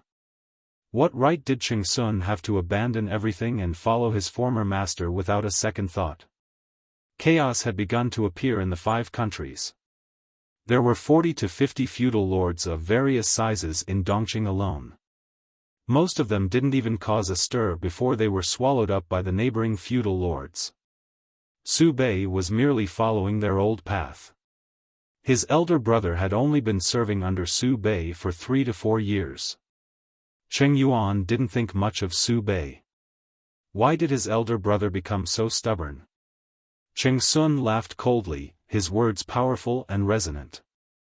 I swear to die before surrendering to Lu Shi, and I won't associate myself with such a despicable person. No matter how well Jiang Pengji did, in Cheng Sun's eyes, she wasn't orthodox. She was born into an aristocratic family, yet she did despicable things. She was friendly to the poor but alienated the aristocratic families. All these years, she had done everything under the banner of serving the people. She was but a sanctimonious hypocrite. To put it bluntly, she was just carrying the banner of righteousness and plotting for herself. She was a rebel who didn't respect the orthodoxy. Apart from Su Bei's self-immolation, Cheng Sun similarly couldn't accept working with a group of people who couldn't be seen in public after he surrendered. Cheng Yuan was anxious and angry. How could his lord allow others to casually slander her? Even if this person was his elder brother, he couldn't. Our lord is a wise ruler who truly has the ambition to pacify the four seas. Even father agrees and affirms her. Why is elder brother so stubborn? Cheng Yuan regretted his words as soon as he said them. He didn't regret retorting, but he regretted speaking too harshly. Cheng Sun snorted in contempt. How can a boorish and lowly man accomplish anything? Cheng Yuan didn't want to argue with him, lest the two brothers get angry. Elder brother, why don't you calm down and think about your parents, sister-in-law, and nieces and nephews at home? Is Su Bei really worth your trust? He was born into an aristocratic family, but he's definitely not the wise ruler you're looking for. Even if it's not the Lord, he'll be defeated by someone else, Cheng Yuan said. Elder brother, you despise the Lord and are unwilling to submit and become an official. It's good to be idle at home. When the world is at peace, it's not impossible for you to become an official and show your ambitions. Cheng Sun laughed coldly. People who walk different paths can't make plans together. He and Lu Shi would never walk the same path. He would rather die if he had to work for this person or rely on his whims. Cheng Yuan was helpless. He could only harden his heart and summon someone to temporarily detain Cheng Sun. This was to prevent Cheng Sun from doing anything irrational in the heat of the moment. Su Bei had just died. Moreover, he had set himself on fire. Such a death was a huge blow to Cheng Sun's spirit. Unexpectedly, Cheng Sun drew his sword to defend himself. Due to his status, the soldiers didn't dare to be ruthless. Instead, they stabbed him several times. Cheng Sun laughed coldly, his expression crazed. Out of the corner of his eye, he glanced at the stone wall in the courtyard and a trace of hatred flashed across his heart. No, Cheng Yuan's arm was injured by Cheng Sun while he was trying to stop him. Before he could regain his senses, he saw Cheng Sun crash into the wall. A muffled thud sounded in the air. Chapter 1202. What Cheng Sun said quickly reached Jiang Pengji's ears. She listened in silence for a long time without any expression. After a long while, she said, after all, he was Mr. Wen Fu's eldest son and Gong Liao's eldest brother. The dead should be respected, and the grudges between them should be written off. He was willing to sacrifice himself for his master, so I couldn't argue with him. Let Gong Liao collect it and bring it back to be buried. It was impossible for Jiang Pengji to say that it was not popular. At the same time, she felt somewhat helpless. According to what she had been taught since childhood, suicide was an act of cowardice. Whatever the reason, it was despicable. Jiang Pengji would rather give her head to someone else than end her own life. She could not understand Cheng Sun's choice. Selfishly speaking, she would rather have a confrontation with Cheng Sun in front of her. It was better than slamming into the wall and committing suicide in front of Cheng Yuan. He would rather die, but if he did so, how would his wife and children, as well as his parents, be able to handle themselves? Jiang Pengji thought of Cheng Cheng, whose hair had turned white. She frowned. The live stream viewers were dumbfounded the entire time. First, Su Pei had set himself on fire, then Cheng Sun had slammed his head into the wall. Although they had different standpoints, many people still sighed when they heard the news. The ones who were the most heartbroken were those who used to be Su Bei's fans.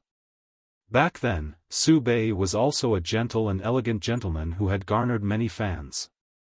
Secret dried plum, it's not scary to lose. As long as there's life, there's hope. Why is Su Bei so stubborn? Jiutian Zanbahuang, the world is in chaos. This is a tragedy for the Su brothers. Su Fei was forced to hang himself by Su Bei, and Su Bei burned himself in the face of desperation. To them, as long as they take a step back, they won't have to die. Even if they lose their former glory, it won't be a problem for them to be an ordinary rich man. The question is, can their pride tolerate this outcome? He would rather die than live an ignoble life. Everyone has their own ambitions, and this is their own choice. Outsiders will at most sigh with emotion. To put it in an inauspicious way, if our host is also faced with this kind of situation where she has to drag out an ignoble existence to survive, according to her temperament, she will most likely make the most intense choice, right? It was not difficult to live, but it was difficult to take a step back. Whether it was Su Fei or Su Bei, if they were willing to surrender, they would be able to preserve their lives. However, neither of them was willing to do so. To them, self-esteem was more important than life. Death was not scary, but surviving required great courage. Therefore, their deaths were already destined. If Su Bei's death could still be understood, then Cheng Sun's suicide by ramming his head into the wall had sparked discussion among the audience. Everyone had their own opinions. Many viewers were impressed by his loyalty, but another group of viewers did not agree. Cheng Sun's loyalty to his lord, Su Bei, was very deep, but what about his duties as a son, a husband, and a father? Don't forget, Mr. Cheng wasn't young in this era. Suddenly hearing the news of his eldest son's suicide, would he be able to take the blow? The audience had never seen Cheng Sun before. They only labeled him as Cheng's eldest son and Cheng Yuan's elder brother. His death was straightforward, but how long would it take for his family to recover from this?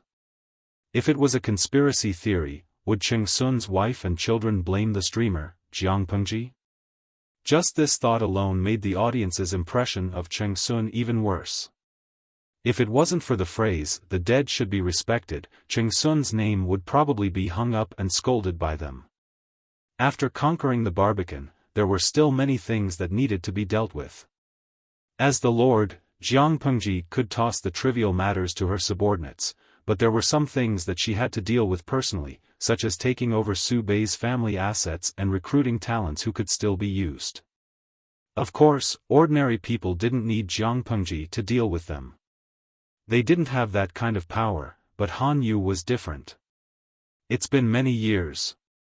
How are you, Wenbin? Jiang Pengji and Han Yu were considered schoolmates. She had known Han Yu before she went to Langyi to study, so the two of them could be considered friends. Han Yu wasn't tied up, but he was confined to a small tent and couldn't go out. Although he looked a little haggard, his eyes were bright. His vigor didn't make him look like a prisoner at all. Jiang Pengji casually sat on the other side of the table in front of Han Yu and secretly sized up the young man opposite her. Han Yu asked, "What are you looking at, Master Lanting?" Jiang Pengji said, "I've heard that time is like a knife, and every knife makes one grow old. But God is partial to Wenbin, and it doesn't seem to be applicable to you. I still remember the first time I saw Wenbin on the bank of Ishui River. He was as beautiful as a painting, and he was stunning. Han Yu was indeed stunning when he was young." Many people in the audience still had postcards with high-definition screenshots of that time. He was a tall young man in a blue scholar's robe. His skin was as delicate as flawless porcelain. He had bright eyes, red lips, white teeth, and a natural smile. It seemed that no amount of words could describe how good he was. Han Yu's expression didn't change. He smiled faintly and said, I think it's more appropriate to say that to Zixiao. If Jiang Pengji was a man, those words would be at most a little gay. The relationship between a lord and her subjects had always been very close, but it was also very pure. There were many lords who wrote love letters to their subjects in history. But Jiang Pengji was a woman, so her words seemed a little ambiguous. I'm just lamenting how fast time flies and how fate plays tricks on people. I have no intention of disrespecting you. Jiang Pengji waved her hand and explained. She didn't want the grape trellis in the backyard to collapse. You at that time couldn't have imagined the situation today. Han Yu frowned and asked, me at that time? What about Lord Lanting? Did you foresee that? Of course I did. I, Lu Shi, am not a person who is willing to live in peace. Jiang Pengji smiled and said, don't you think that Dongqing was so rotten that it was suffocating? Rotten things should be dug out early so that new flesh can grow. Leaving the rotten flesh without treatment will only make the wound covered with luxurious brocade, which will only make the flesh inside rot deeper and more serious. I would rather die a heroic death than die a nameless death.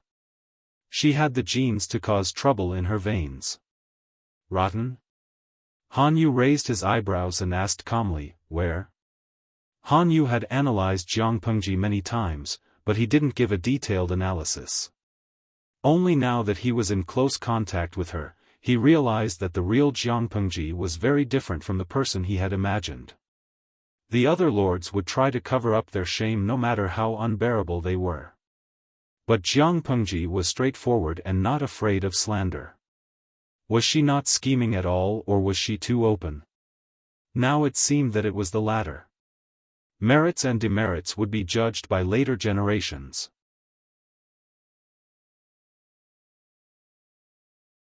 Chapter 1203. Before Han Yu could open his mouth, the audience in the streaming room was already boiling like boiling water. Miji Xuan Mei Tang, get out of the way, everyone. The streamer is going to use her trump card. Attention, high energy ahead. The target, Han Yu, is about to be caught.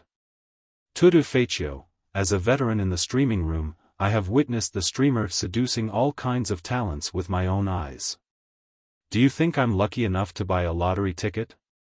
According to the streamer's character, Han Yu will most likely be recruited by her. Piggy Peppa, can she summon the dragon god and ascend to the throne after gathering 7 talents?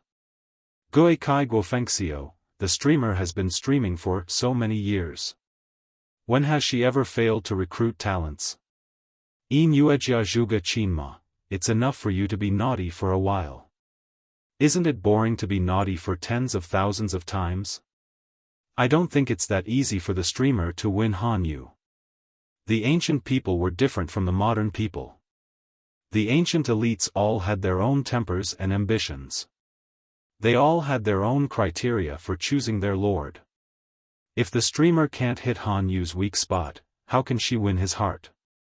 Although Han Yu used to be in Su Bei's camp, he was still Master Yuanjing's disciple. His card attribute was SSR. Can't you show some respect? Free Lemon, the person above is also playing the same game. Hold your baby tight and draw Han Yu's SSR card last night. Bao Bao Lai Kai Tang, same to the person above. I'm waiting for the game officials to release a more detailed instance of Han Yu's card. Jiang Pengji's streaming room had spawned a series of doujin properties. Some time ago, there was a CGI, money-eating, game with the core of collecting cards. The players were invisible people who traveled through a different world. They spent money to draw cards. Each card had a different attribute and could open different game branches. Each card came with a different instance, such as a parade, a flower party, a poetry party, a hunting party. As long as the favorability was high enough and the amount of money spent was high enough, the players could get married after their favorability reached a certain level. The most ridiculous thing about the game was that there was no limit on the number of players and gender. In other words, as long as the players had enough money and were lucky enough, they could even get married. Han Yu used to be in Su Bei's camp. Even though he was also one of the 4 disciples of Master Yuanjing, the number of character cards he had was far less than Wei Ci and the others. This made it difficult for the players to gain Han Yu's favor faster. Naturally, they could not conquer him. Seeing that Han Yu was about to be recruited by Jiang Pengji, the game officials didn't have to worry about not having enough material to increase their favorability in the instance dungeon. A group of fans who were obsessed with Han Yu's looks couldn't help but rub their hands. Because a few players were setting the pace, the atmosphere in the live stream room was developing in a more lackluster direction. On the other hand, Jiang Pengji had no time to care about that. She stared at Han Yu and waited for his reaction. Han Yu was not a young boy. How could he be easily fooled by her? Everyone knew how to say nice things. In terms of this skill, she would not be able to catch up to Su Bei even if she activated the firestorm wheels on her feet. Han Yu wasn't fooled by her. Instead, he sneered, "Who made the law?" The execution of the law required absolute authority, and there was no authority in the world higher than that of a king. You're letting the law made by the king punish the king. Isn't this the same as letting a monkey watch the peach orchard? From here. It is a divine beast that can distinguish between right and wrong, and is impartial and impartial. Han Yu continued, "The king orders people to make the law to restrain his subjects and people, but he can't restrain himself. Because once the law harms his own interests, he can order people to revise the law. How could such a law be fair and impartial? That was the greatest injustice in the first place. Moreover, how many years has this saying been passed down for the subjects to be punished the same as the common people? It's just a bunch of fools. How many people have actually done it? What's the use of saying nice things? Wasn't what Su Bei said to persuade Han Yu to become an official better than the person in front of him? What happened in the end? After a few years, Su Bei and Han Yu gradually drifted apart. Han Yu didn't show much reaction on the surface, but he was extremely disappointed in his heart. Han Yu, who had been fooled once, naturally wouldn't take the bait so easily. It was the same logic as a girl who had been hurt in love, and it was difficult for a scumbag to fall for a second time. As soon as Han Yu said this, the salted fish in the live stream room sent Jiang Pengji countless messages and kept calling for Han Yu. Although they were all on the streamer's side, they were still happy to see the streamer being humiliated. Jiang Pengji smiled and said, "So, what do you want to hear from me, Wenbin?" Han Yu said, "I want to hear whatever the Duke of Lanting said just now." Jiang Pengji thought for a while and crossed her arms in front of her chest. "You want to hear a law that can punish the king. Unfortunately, it can't be realized now. It's not that I don't want to give you such a law, it's just that the time is not ripe yet. Wenbin, have you heard of the mirage?" "Mirage? Of course I have heard of it." Han Yu nodded.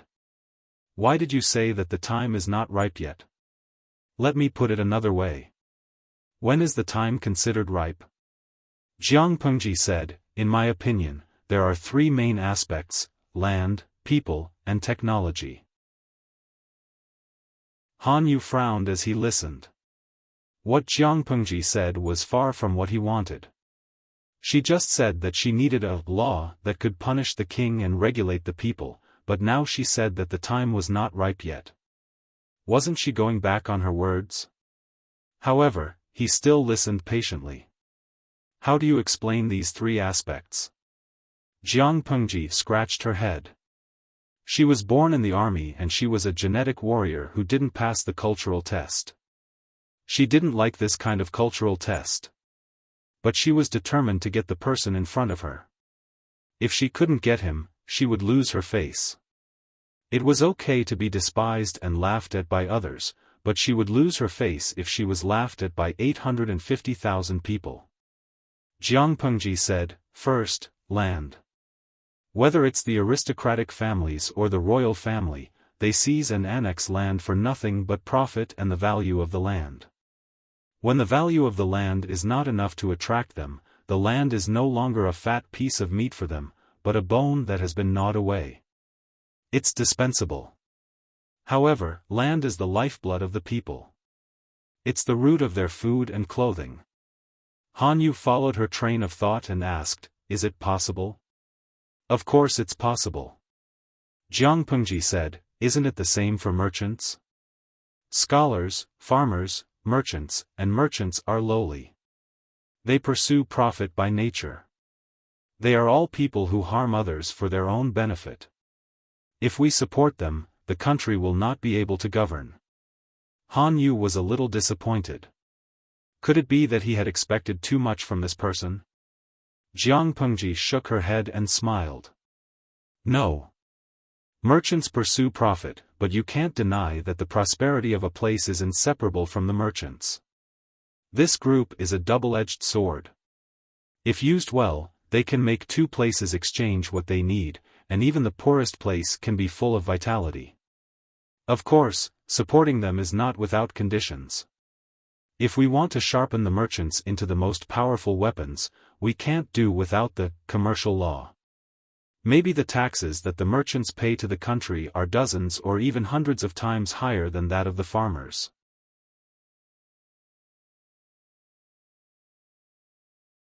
Chapter 1204. Why did all the kings throughout the ages want to tie their people to the fields? Not only was it convenient for the ignorant people to rule, but the most important reason was the lack of farming labor. If there was not enough food, people would starve to death. During the period of the 16 kingdoms, commerce had also prospered for a time, but why did the rulers of the various countries tacitly suppress the merchant community?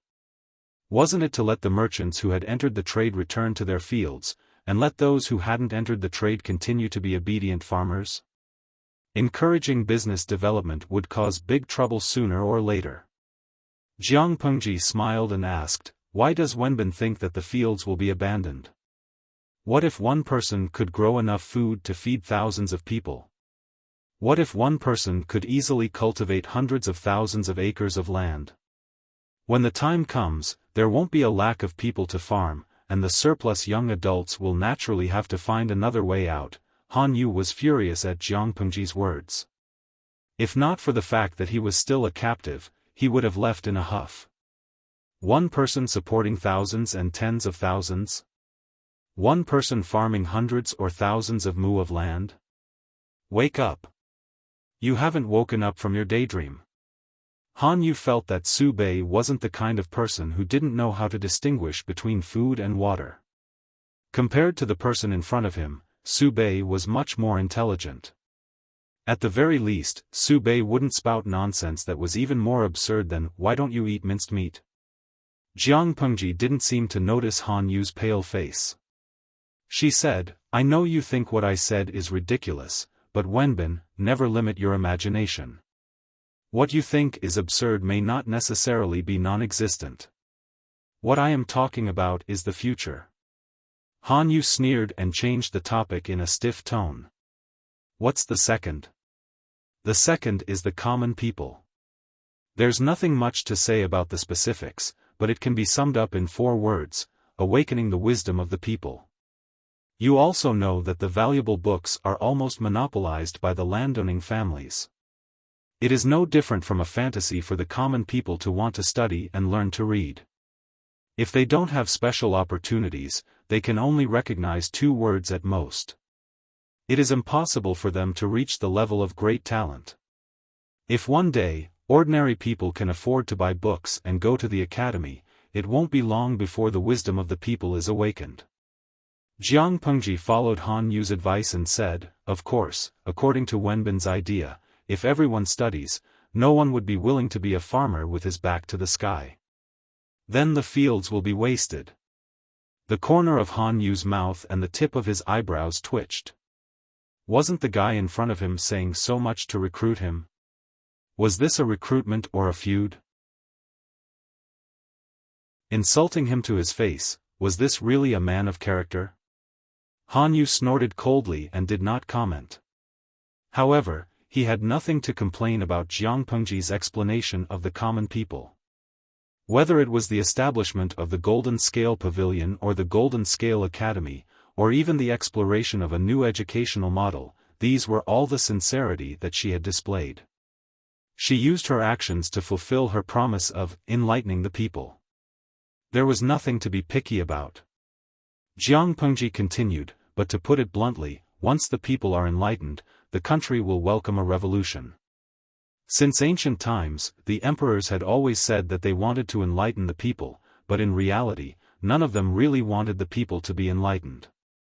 Not only was he worried that everyone would study instead of plowing the fields, he was even more afraid that after the common people gained wisdom, their hearts would be unbalanced. Nobles, generals, and ministers, do they all have guts? Why were the people on the dragon throne born to be emperors, but he was born to be farmers? Once they have this idea, the toppling of the country is only a matter of time. Han Yu's body trembled after hearing that. His eyes were wide open, and his face was full of disbelief. Jiang Pengji smiled. But I'm not afraid. Han Yu withdrew his previous comment.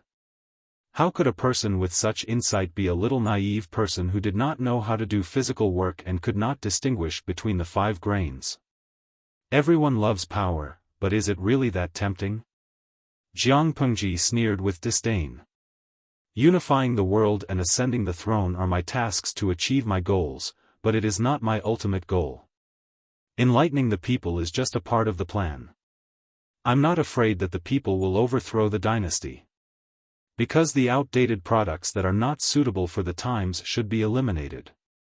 Jiang Pengji's words were a little hard for Han Yu to understand. He was a little confused. But if he understood it literally, he could barely understand 30% of it.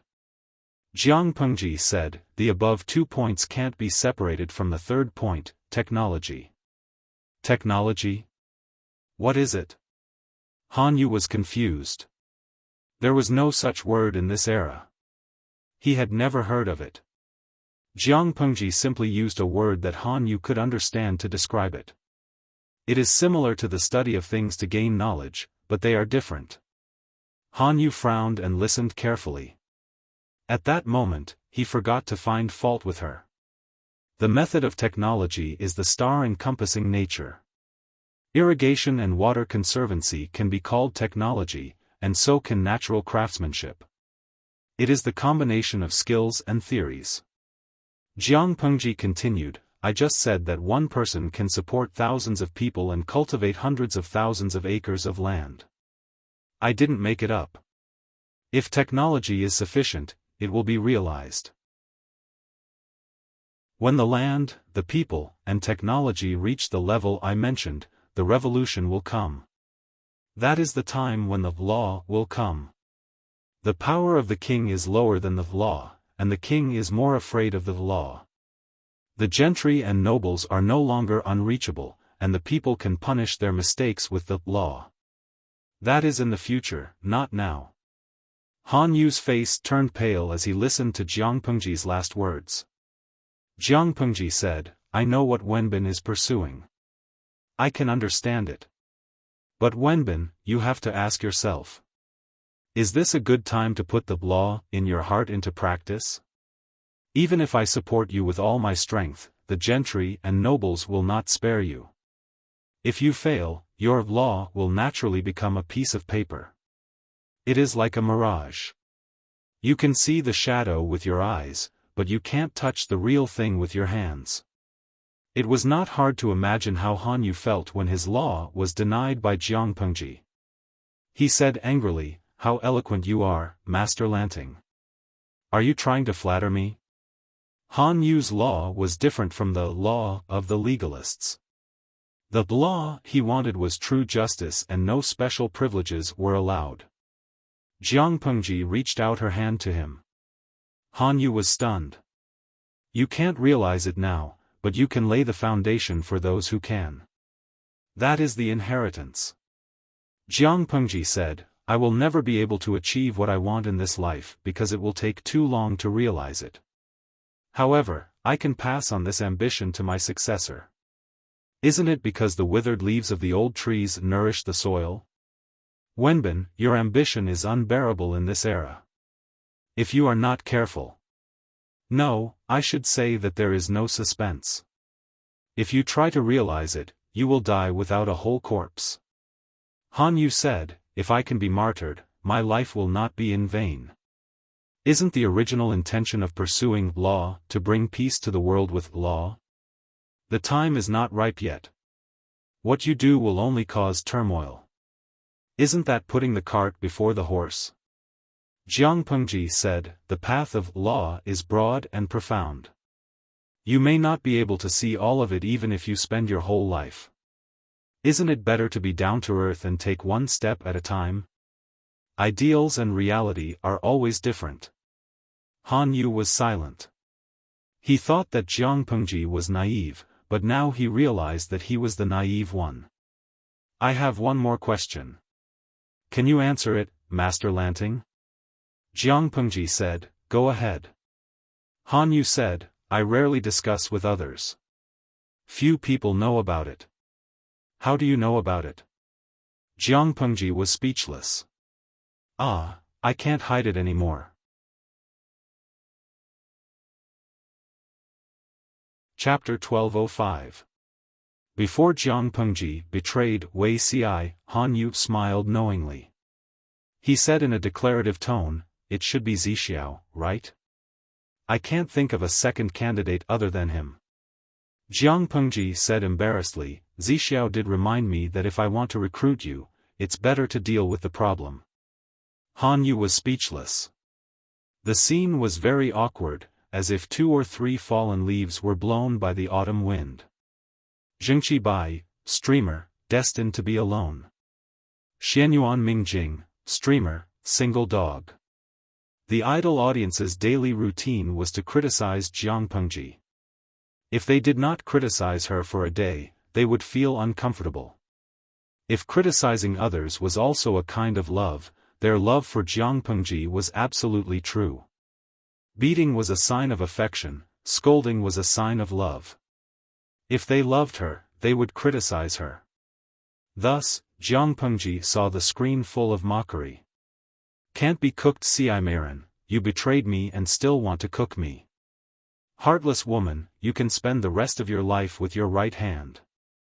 The fairy queen's crimson, I'm smiling on the outside, but I'm cursing in my heart. Yi Wu Yanling, this story tells us that there is a reason why the streamer hasn't been able to make Xiaimaran surrender willingly. Yaoing Yun, I really want to call Xiaimaran and let him see someone's true colors. Han Yu naturally did not have as rich a psychological reaction as the idol audience, but he was also very upset. Master Lanting, you're quite frank, how could she tell such a big truth to the person involved? Even if it was a lie, she had to hide it. She confessed everything without hesitation. How could Han Yu continue? Wasn't she afraid that he would be dissatisfied and suspect that what she said was all false? Honesty, that's my strength. Jiang Pengji said, I can hide it for a while, but I can't hide it forever. Zixiao did help me, so there's nothing to hide. What I said just now was also from the bottom of my heart. I can judge whether it's true or false. Why should I dig a hole for myself and bury the hidden danger of distrust? We've already told each other everything. Some things shouldn't be hidden. Trust is very important. Jiang Pengji was the most shameless one. She was not stingy with putting gold on her face. She blew her own trumpet without even writing a draft. The grudge in Han Yu's heart vanished. He immediately smiled bitterly.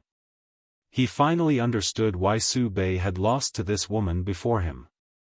In terms of scheming, Su Bei was far inferior to her. Not to mention in other areas, he was a complete failure. It was not shameful to lose to her. Han Yu muttered to himself for a long time, as if he was struggling internally for the last time. Jiang Pengji didn't say anything to disturb him. Instead, she sat upright. She had already predicted Han Yu's choice. As expected, Han Yu got up from the mat, walked to the side, and bowed deeply to Jiang Pengji. Han Wenbin from Langia pays respect to my lord. Jiang Pengji stood up and helped him up. The audience in the streaming room spontaneously sent congratulatory messages to both of them. Jin Ye, congratulations to Master Jiang for winning the limited edition, Han Yu. Maserati. Zhangxue Shijian, congratulations to exploiter Jiang for successfully tricking Han Yu into working overtime for free. Jiang Pengji was speechless. These salted fish must be itching to be naughty a few times a day, right? Fortunately, Jiang Pengji was a well-trained, genetic warrior. If it was someone else, they would have long been annoyed by the salted fish audience. Losing self-control was a small matter. What she was afraid of was being suspected of being possessed by a ghost or being followed by something evil. After surrendering, Han Yu finally regained his freedom. Only then did he hear the news that Cheng Sun had committed suicide by hitting his head against the wall. Gong Luo, he. Sigh, what a pity. According to Han Yu's understanding of Cheng Sun, it was expected that he would make such a drastic decision. Apart from those extreme and old-fashioned ideas, Han Yu still admired Cheng Sun. Even if Su Bei helped Cheng Sun divide his power, it didn't affect Han Yu's appreciation for talent. A pity? Jiang Pengji said, what kind of person is Cheng Sun? Does Wenbin admire him? Regardless of his standpoint and beliefs, Gong Luo is indeed a talent worthy of admiration. It's a pity that his family background has dragged him down. Han Yu's gaze seemed calm, but there was a faint sadness in his eyes that quickly disappeared. Gong Luo has been blessed by his clan since he was young. It's inevitable for him to be biased because of his family background. However, he can't see through the root cause of the chaos in the world. He's too arrogant and is easily frustrated. Cheng Sun was a standard descendant of the gentry family. At the same time, he was the epitome of this group. Biased because of his family background? Jiang Pengji raised her eyebrows. Does that mean he hates me? Jiang Pengji's identity to the public was a descendant of the Liu family in Hejian. Her family background wasn't considered first-rate, but it was considered second-rate. She mingled with the commoners all day long. For the decent descendants of the gentry family, Jiang Pengji was a detestable oddity. My lord, you don't have to belittle yourself. As a ruler, you must have a broad mind that can accommodate all. It's difficult to achieve great things if you're confined to the gentry family. Jiang Pengji sneered. Belittle myself? Cheng Sun wasn't qualified. I'm belittling myself? If Cheng Sun hates me, then so be it. He's not the only one who hates me. It doesn't matter if there's one more or one less. I can understand him. The gentry family and the commoners are two distinct social classes. To put it bluntly, the former are the sons of the rich who were born with a silver spoon in their mouths. They have everything they need. The latter are the beggars who were born in poverty. They have to worry about their next meal. One day, the beggars can become officials in the same court as the sons of the rich. The former can even surpass the latter. Isn't it a humiliation for the sons of the rich? I'm not surprised that Cheng Sun is so arrogant that he made a radical move because he couldn't stand the injustice. Han Yu was also born in the gentry family. He dared to break away from the bias because his law was fairness and equality. So, why did the person in front of him give up the advantages of being a gentry family and become entangled with the commoners? Han Yu's eyes were full of doubt, but he still asked. It's because of the saying, kings, marquises, and generals all have guts, Jiang Pengji said. I only have one question for you. Are there more gentry families or commoners? Han Yu was puzzled. Chapter 1206. Jiang Pengji was very straightforward, or perhaps it could be said that she was too straightforward. She divided the whole world according to interests, but Han Yu couldn't refute her. Suddenly, a terrible idea came to Han Yu's mind. He made a very bold assumption. Is it really impossible for the gentry to completely dominate the poor? Jiang Pengji smiled. Of course there is. There is? Han Yu's heart skipped a beat. He didn't want to listen anymore. He was afraid that Jiang Pengji's words would release the most terrible beast in his heart. Of course there is. It is to fool the people with religious beliefs. Once their minds are controlled, they will be a group of pigs with no sense of resistance, not people with rebellious bones. Jiang Pengji shrugged inelegantly and looked disdainful. Tens of millions of rebellious commoners are not easy to control, but tens of millions of brainless pigs are easy to raise. However, if you really do that, you will be a sinner for all eternity. Han Yu shuddered and looked at Jiang Pengji in horror. He secretly wiped the cold sweat off his forehead. Fortunately, the person in front of him had a clear mind, or it would be too scary. The gentry want to monopolize the benefits, but they don't know how risky it is. I will not be as stupid as them. Jiang Pengji snorted coldly. It is true that there are many benefits if the nobles can get the support of the gentry, but there is no such thing as a free lunch. If you take benefits from them, you should spit out more benefits to satisfy them. I don't want to be told what to do and be controlled by others. Han Yu said, I thought that my lord was rebelling by starting your own family, but now I know that there is great wisdom behind it. Jiang Pengji said shamelessly, it is just a little trick. It is not worth mentioning. Han Yu was speechless. You are so arrogant after a few words of praise. They talked for a while and the topic returned to Cheng Sun. On the other hand, I feel sorry for Gong Liao and Mr. Wen Fu. Cheng Sun left with his old master, and although he managed to preserve his good name, I don't know how long it will take for his family members to recover from the grief of his passing. Jiang Pengji didn't have a bad impression of him. After all, she had never met him. She didn't like him or hate him. It is said that Cheng Sun has a wife and children. What a sin. Han Yu looked at Jiang Pengji strangely, as if Jiang Pengji was the strange one. Why are you looking at me? Han Yu said, my lord is kind. Jiang Pengji said, I don't believe you. I feel like there's more to it than meets the eye. Han Yu said helplessly, my lord, you have read a lot of books. Do you know that there is a saying that goes, brothers are like hands and feet, and wives are like clothes? If the clothes are torn, they can still be sewn, if the hands and feet are broken, they can still be continued? Gong Luo trusted you and was willing to sacrifice himself to fulfill his loyalty. How could he live for his wife and daughter? Jiang Pengji was upset. I didn't expect you, Han Wenbin, to be such a scum. You think I'm right? I beg to differ, Han Yu said. His wife and daughter are also his blood relatives, not to mention that Gong Luo's parents are still alive. Jiang Pengji said, Wenbin has a strong desire to live. Han Yu didn't understand. He was right to be confused. Jiang Pengji had a way with words. How could he, who was in ancient times, keep up with her?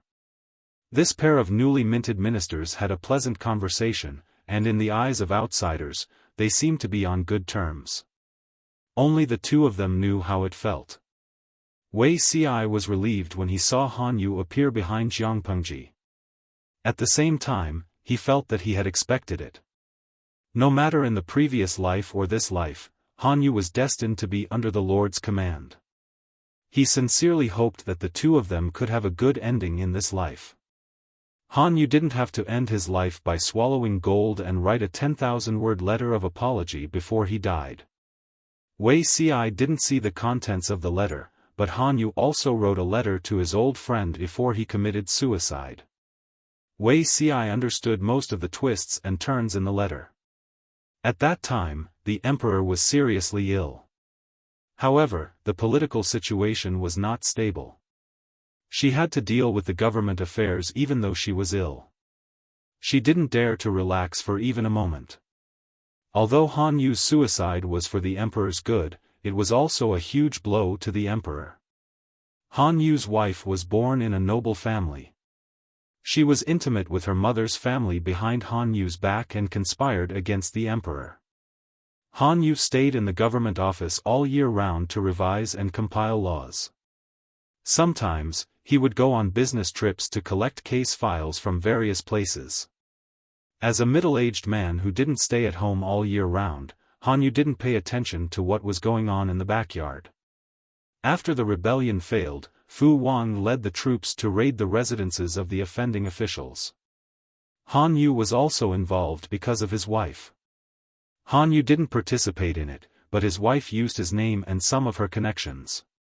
She couldn't wash herself clean even if she jumped into the river of motherhood. The emperor wanted to protect Han Yu, but Han Yu wrote a letter of apology at home. He admitted his crime and committed suicide by swallowing gold. Why did he do that? Because the emperor protected Han Yu. She couldn't deal with the other offending officials with confidence. She was really afraid of hurting the innocent. Han Yu admitted his crime and swallowed gold in order to let the emperor do whatever he wanted. If he was going to die, he would drag a lot of people with him. Alas, Wuxia sighed. Han Yu's voice drifted into his ears. Zixiao, I haven't seen you for years. You've grown up. Wuxia said readily, not as good as Wenbin. Han Yu snorted. His sarcasm was regarded as a compliment by Wuxia. Aren't you afraid that I will really get angry? Han Yu said, I rarely discuss with others. You are one of them. It wasn't the first time that Wuxia betrayed his good friend. But it was the first time that someone came to his door. He was a little embarrassed. My lord is very good. Wenbin will approve of her no matter what I say. Wuxia was gentle and he quickly smoothed things over. In his previous life, the emperor took down Han Yu without Wuxia's help. He even made Han Yu loyal to the emperor. Otherwise, why would Han Yu commit suicide by swallowing gold? Because a gentleman would die for his bosom friend.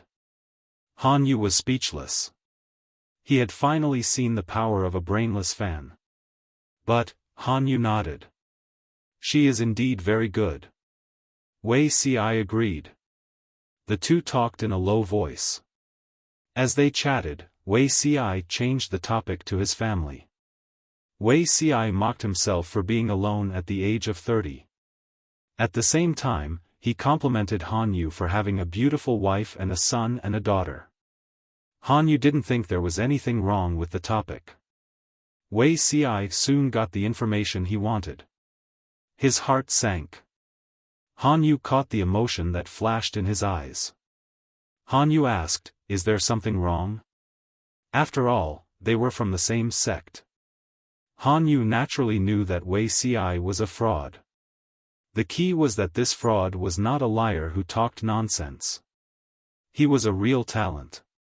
Wuxia said, there is something wrong with my sister-in-law. It's not a big problem. It's just, Han Yu asked, what's wrong? Wuxia said, be careful of your wife's family. He had learned physiognomy and showed it to Han Yu in his previous life. But at that time, he was confused. He vaguely noticed that Han Yu would do something bad, but he didn't know why. In this life, he saw it clearly. Of course, he had to remind Han Yu. Han Yu frowned.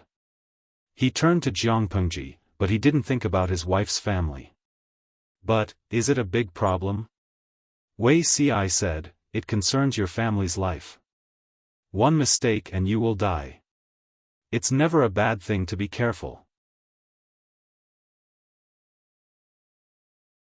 Chapter 1207. Han Yu knew Wuxia's capability. Not only were they brothers of the same master, but they were also working under the same master. It was impossible for Wei Ci to lie to Han Yu about this.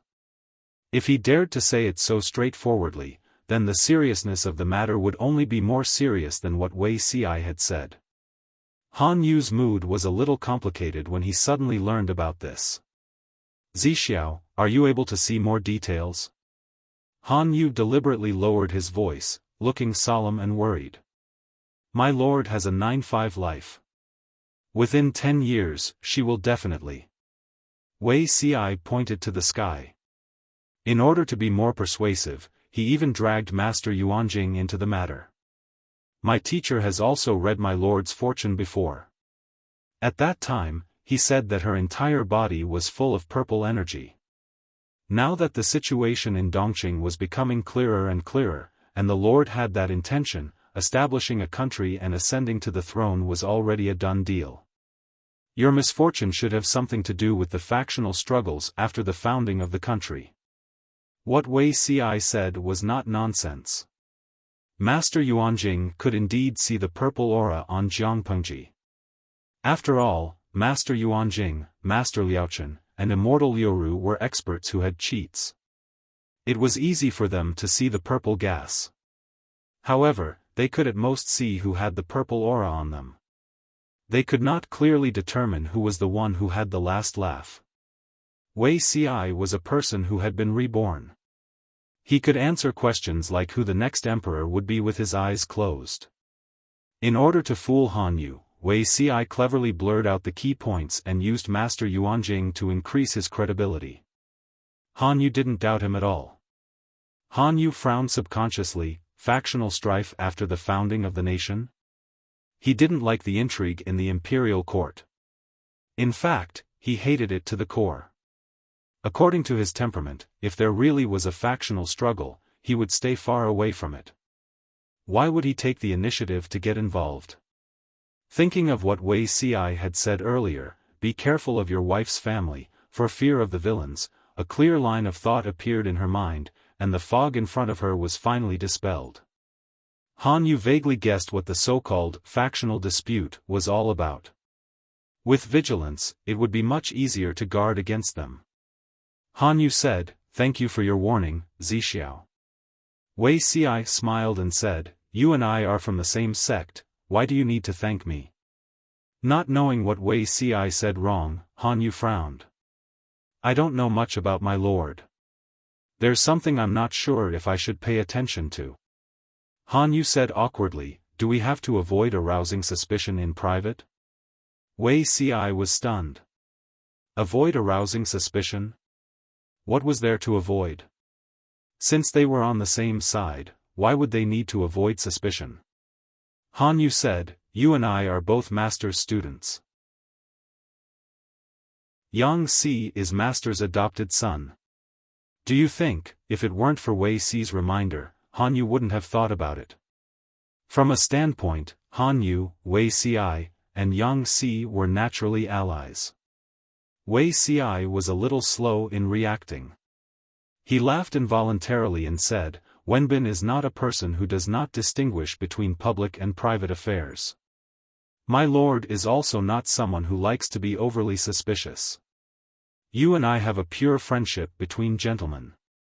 My lord will not suspect or be on guard because of this. Don't worry about that." Han Yu said, "I'm not worried that my lord will suspect me. I'm just worried that others will overthink it." Even though he did not have much contact with Jiang Pengji, based on their previous conversation, he was sure that Jiang Pengji was not a suspicious person. Instead, she was rather open-minded. Han Yu was worried that the other people in Jiang Pengji's camp would feel uncomfortable. It would be bad if they had a grudge against each other. Han Yu had seen a lot of similar conflicts under Su Pei's command. There were even some who held their opponents back in official business because of personal grudges. Han Yu didn't want to encounter such a terrible thing after he jumped ship. Wei Ci said, "Wenjing, Zhi, and Huayu are all sensible people. My lord is keeping an eye on them. They won't make a fuss." Han Yu was speechless. Somehow, he felt like his lord was the head of a big family. She was trying her best to mediate the conflicts between naughty children every day. Han Yu's mood brightened up with the assurance. Although Han Yu was a newbie, everyone was familiar with his name, and they were all familiar with him. It was all thanks to Yang Xi's contribution. After all, Han Yu was the one who almost ended Yang Xi's life. Yang Xi was the one who had the most complicated feelings after Han Yu surrendered. As a poor guy who had been tricked by Han Yu again and again, he had made up his mind to beat Han Yu to death on the battlefield. However, Han Yu had turned from an enemy to a colleague. Yang Xi would never have the chance to get back at Han Yu. Even though he was cursing Han Yu in his heart, he had to smile on his face. How infuriating! Han Yu noticed Yang Xi's eager gaze. He smiled and nodded as a response. Yang Xi was speechless. He was even more infuriated. Jiang Pengji called for a post-war meeting to let Han Yu and the others know who she was. Han Yu had mixed feelings because the summary of the post-war meeting was about the attack on the camp the night before the siege of Shanwu City. Even though the army had reacted in time, the enemy's appearance was too sudden. The central army of the camp was burned, and Jiang Pengji's side suffered heavy losses. In fact, she had fought in wars for so many years, and the enemy had attempted to attack her more than 20 times. This time, the loss was the worst. As the chief planner of the attack on the camp, Han Yu's mood was indescribable. War is merciless. Regardless of life or death, you all have to be responsible for the whole camp. I hope you all take this as a warning and don't be careless. Not only did Jiang Pengji not say anything bad about Han Yu, but she also affirmed his plan and actions. After all, as an opponent, Han Yu should not be underestimated. If Su Bei hadn't lost the upper hand and allowed Han Yu to act freely, Jiang Pengji's losses would have been much greater. Everyone agreed. Yes. When Jiang Pengji mentioned the night attack, Han Yu seized the opportunity to ask a question. My lord, where is the corpse of Xie Zhe, the general who led the army that day?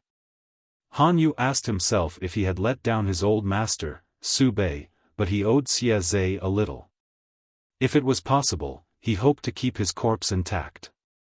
Heads were battle achievements, and as a general of the enemy, Xie Zhe's head was quite valuable. Maybe someone would cut it off and exchange it for battle achievements. I'm not sure yet. Jiang Pengji tilted her head and looked at Jiang Nongqin. Does Officer Jiang know about it? Jiang Nongqin replied, My lord, Xie Zhe was seriously injured and captured. He was sent to the casualty camp for treatment, and he hasn't woken up yet. Still alive? This unexpected surprise made Han Yu's eyes brighten, but he immediately thought of Xie Zhe in his situation, and his expression darkened. Jiang Pengji said, Is Wenbin confident that he can convince Xie Zhe? He has some connections with Han Mei, and it would be great if he could be recruited. Connections? Han Yu looked confused. I'm confident that I can convince him, but I've never heard that he has any connections with Officer Li Yun. From Xie Zhe's reaction, he didn't know Li Yun at all. Jiang Pengji looked bored and pouted. Han Mei's father is a direct descendant of the previous generation of the Xie family. They can be considered cousins. It was Han Yu's turn to be confused. Because of good luck, when Han Yu went to visit the wounded soldier, Xie Zhe, in private, he had just opened his eyes. Chapter 1208. Han Yu looked gloomy as he briefly explained the current situation. My lord, Xie Zhe's eyes were red and filled with tears. He choked with sobs and couldn't finish his sentence. If he wasn't tied up with bandages and had no strength, he might have jumped up and cried. It's all fate. Han Yu smiled bitterly. We can only do our best and leave the rest to fate. Xie Zhe was indeed Li Yun's cousin. Both of them had the temperament of angels. The first thing he cared about was Han Yu's situation. Master, what are you doing now? Han Yu could enter and leave the camp freely. His lord was being led by a dog, so Han Yu's current position was very obvious. I have accepted Lord Lanting's invitation and volunteered to be his subordinate. Han Yu told the truth without hesitation. If Cheng Sun heard this, he would probably pull out his sword and stab him. Even if he didn't have the strength to stab him, he would still curse him. Xia Zhe's reaction was different. He looked regretful, but at the same time, he was relieved for Han Yu. Han Yu surrendered to Jiang Pengji, so the enemy wouldn't make things difficult for him anymore. Han Yu's life wouldn't be in danger. The winner is king and the loser is the bandit. The war of the military has always been cruel. Master's choice is understandable. Xia Zhe thought of Su Bei's family and his lips curled into a warm smile. My lord is gone. His wife and daughter have no one to protect them. Now that you have surrendered to Lord Lanting, I think Lord Lanting can't blame my lord's family.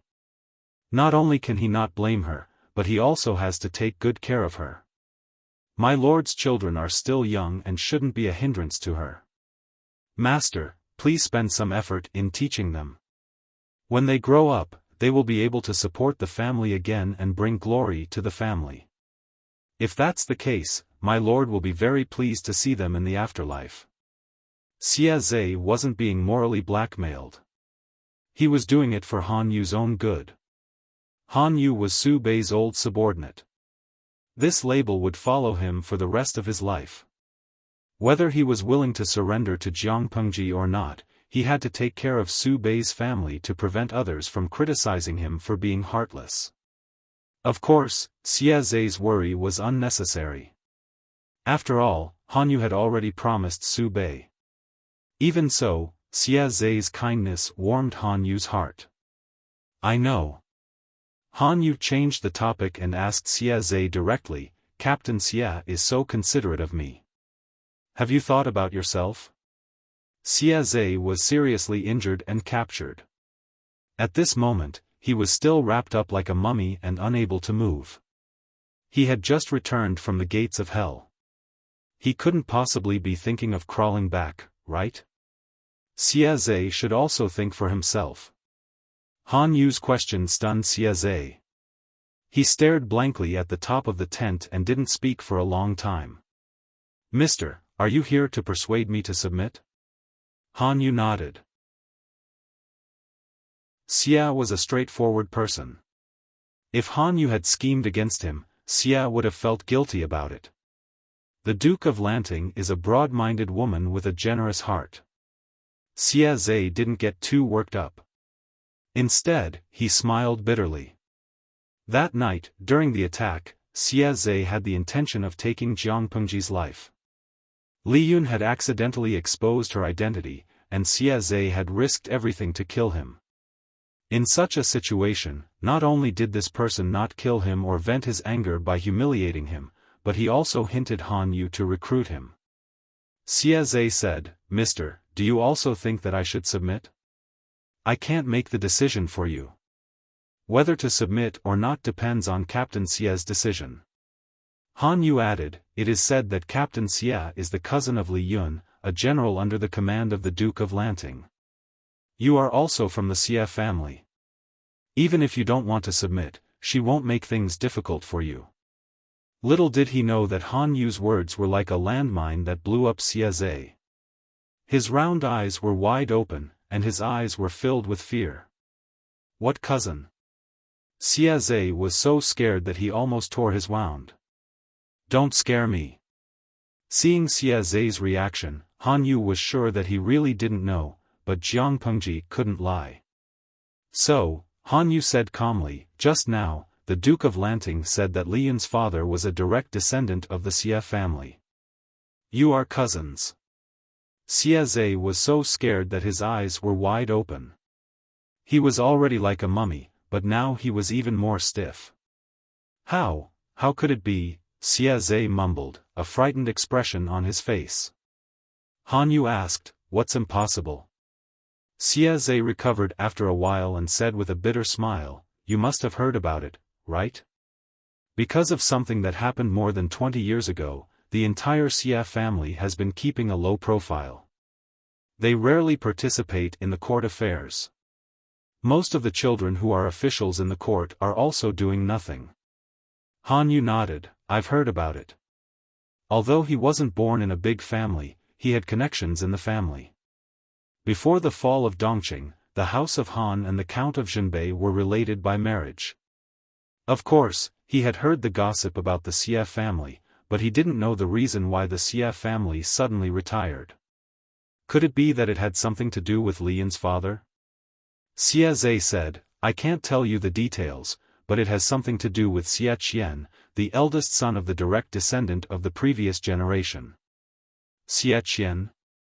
Although he was an influential figure of the previous generation, Xia Qian had countless fans when he was young. Han Yu's mother was one of them. Of course, Han Yu had heard of Xia Qian and had investigated his life. It is said that Xia Qian died in the prime of his life and was expelled by the Xia family for unknown reasons.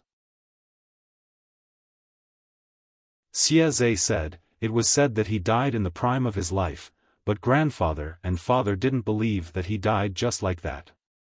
If he was alive, they wanted to see him; if he was dead, they wanted to see his corpse. Grandfather had sent people to search the bottom of the cliff where first uncle jumped off, but they couldn't even find his bones. This secret had never been made public, but Xia Zhe's grandfather still believed that his eldest son, Xia Qian, was still alive. Han Yu suddenly understood and asked, Captain Xia, are you suspecting that Li Yun's father is none other than Xia Qian, who has been missing for many years? Xia Zhe blinked hard. He couldn't move now, so he could only blink instead of nod. Yes, this possibility is very high. When Xia Zhe said this, all the clues formed a line in his mind. The more he spoke, the more certain he became. The martial arts that Li Yun used were obviously passed down in the Xia family. Even if he was gifted, it would take more than 10 years of hard work to master it to such an exquisite level of mastery and control. In addition, when eldest uncle Xia Qian went missing, his infant son also went missing. Considering his age, Li Yun fits the bill. He looks similar to the portrait of first uncle when he was young. Han Yu smiled bitterly. Fate is too wonderful for words. Xia Zhe and Li Yun fought fiercely in front of the battle. If one of them made a mistake, he might die in the hands of the other. Judging from Jiang Pengji's attitude, it was obvious that Li Yun knew about his relationship with Xia Zhe. Xia Zhe begged Han Yu, Sir, can I see Li Yun in private? There are some things that we should ask him for confirmation. Han Yu said, You can try.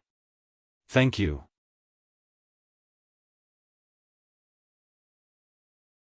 Chapter 1209. Xia Zhe didn't have to wait long before Li Yun appeared in front of him. I heard from Mr. Han that you wanted to see me. Li Yun was dressed in a tight outfit. His broad shoulders and narrow waist could be seen clearly. If the salted fish in the live streaming room saw him, he would surely start a frenzy of praising the screen. But he didn't seem to notice, sitting casually beside Xia Zhe's bed. Xia Zhe was a seriously injured patient. He could only open his mouth to speak, move his eyes, and barely tilt his head. His gaze was firmly fixed on Li Yun's face. He stared for a long time without blinking, until his eyes were dry. Alike, they really are alike. The more he looked, the more he felt that Li Yun resembled his uncle when he was young. But the youth in front of him was more unruly and less scholarly than Xia Qian. If Li Yun's brows were gentler and his figure thinner, he would probably look even more alike. Li Yun didn't look surprised. He saw that Xia Zhe was struggling to turn his head, so he helped him adjust his posture. Can you tell me your father's name? Xia Zhe looked earnestly at Li Yun. His black and white eyes were very clear and clean, giving people a good impression at first glance. Li Yun said gently, My father is Xia Qian. It is said that his ancestral home is in Yangning County. Xia Zhe's emotions fluctuated violently. He was so excited that he wanted to jump up, but the moment he exerted force, it pulled at his wound, causing him to cry out in pain. Are you telling the truth? Xie gritted his teeth and endured the pain. His watery eyes stared straight at Li Yun. Li Yun laughed and said, "As a child, how can I forget my father's name?" Xie was stunned. His hot and swollen brain finally started to cool down, allowing him to sort out his thoughts. According to Mr. Han Yu, the person in front of him already knew about their blood relationship. "Do you know that your father is from the Xie family of Yangning?" Xie asked tentatively. Li Yun said, "Of course I know. Since first uncle didn't die, why didn't he bring you back after so many years?" Xie suddenly thought of Li Yun's surname. His expression became strange. He asked hesitantly, could it be that first uncle has a grudge, resenting the family for not standing up for him? It was Li Yun's turn to be unable to keep up. Xie Qian couldn't blame the family for this matter, right? Xie Qian had caused trouble, so the Xie family had no choice but to remove his name and use this method to protect him. Although the Xie family was one of the 4 noble families in Dongqing, they were not arrogant enough to overthrow the royal family. The aristocratic families were indeed very powerful. They toyed with authority and looked down on the imperial power, but they were not a monolithic bloc. There were conflicts of interest between the families, and they kept each other in check. If not for that, how could the royal family of Dongqing have a chance to breathe? They had been waiting in line for a long time. My father never complained. Li Yun comforted him. Back then, my father jumped off a cliff and was lucky to escape. Unfortunately, he lost his memory. In his muddle-headedness, he brought me into exile in Fengyi County of Wanzhou. Fortunately, a family took us in, and we settled down. Xie said, "Uncle lost his memory?" Li Yun said, "He lost his memory for 2 years. The blood clot in his brain slowly subsided, and he regained his memory." Xie Qian, who had lost his memory, was muddle-headed and would occasionally go crazy. He wandered around with an infant, but Li Yun did not starve to death. He didn't know whether to be impressed by Xie Qian's strong nature as a father, or by Li Yun's tough life and good luck. Xie's eyes revealed some pity and sympathy. Although the Xie family's descendants were not as extravagant as the other aristocratic families, they did not have to worry about food and clothing. He couldn't imagine how much Xie Qian and his son had suffered all these years. Li Yun did not feel bitter. After all, his martial arts were taught by his father. Thinking about how other feudal families interacted with their children, Li Yun could be considered happy. Of course, what was even more fortunate was that his father regained his memory at a good time. Li Yun did not want to carry the nickname Li Gozhu for the rest of his life. "Where is eldest uncle now?" Xie asked. Li Yun said, "Naturally in Wanzhou. Mother's death has been avenged, and the enemy's bones have been reduced to ashes. He has been in a good mood these 2 years, and he looks younger as he lives. If there's a chance, father will probably make a trip back to the Xie family. Although he was removed from the family, father still misses the Xie family." Xie Qian's daily routine was to eat, sleep, and play with his granddaughter. If not for Xie Qian's decades of morning exercise habits, he would probably have put on weight by now. Xie asked, "Pardon me for asking, but why did eldest uncle give you the surname Li?" Although the family had removed him from the family, Xie Qian's son was innocent. How could he take another surname? Li Yun said, "During the 2 years when father lost his memory, I was adopted by that family and took the surname of that couple. Father felt guilty to the Xie family, so he didn't change my surname after regaining his memory. Now that we're used to it, I'm afraid it's inappropriate to change it again." Of course, this was the reason Xie Qian gave Li Yun. He did not tell him the real reason. As an influential figure of the previous generation, Xie Qian had long seen through Jiang Pengji's position. If Li Yun returned to the family and became involved with the powerful Xia family, it was hard to guarantee that the Xia family would not use Li Yun's connections to interfere with Jiang Pengji's power. Li Yun was caught in the middle. His position was too awkward. It was fine if returning to the family would bring him benefits, but Li Yun was not a direct descendant of the Xia family. His relationship with the family was close to zero. The disadvantages of returning to the family far outweighed the advantages. Should he turn around and hug the family's thighs, or should he manage his bright future? Xia Qian made the choice for Li Yun. He had not enjoyed the benefits of the family for more than 20 years. He could not bear the family's burden. Therefore, Xia Qian did not let him change back to the surname Xia. Even Li Yun's eldest daughter was named Li Nuan instead of Xia Nuan. Xia Zhe believed Li Yun's words. He said, "Eldest uncle has been through a lot and has become cautious. It's just that you've been wronged. Not being able to return to the family, wasn't that a huge grievance?" Li Yun smiled and shook his head. "There's another matter. I wonder if younger cousin can help me find out?" Xia Zhe asked. Li Yun was about to agree when he reacted and corrected him. Yun is the elder brother. Xia Zhe was the younger cousin. Xia Zhe smiled. "How is that possible? If we count the years of birth, you're younger than me by more than 2 months. Li Yun was confused. Only then did he remember that in order to protect him, his father had purposely lied about 2 years. He could not remember clearly. But, no matter, he was the elder brother. It's obvious that Yun is older. Father would not report the wrong time of birth.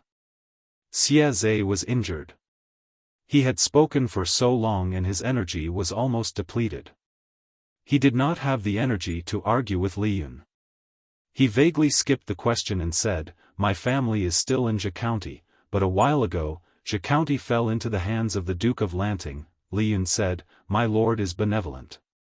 Why would he bully women and children? Sister-in-law and the rest are naturally safe." Xia Zhe received a positive reply. His heart that had been beating rapidly settled down.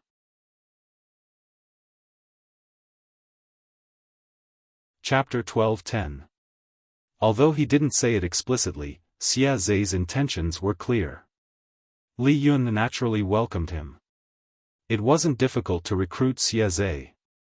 He wasn't as scheming as Han Yu. Jiang Pengji didn't even need to do anything.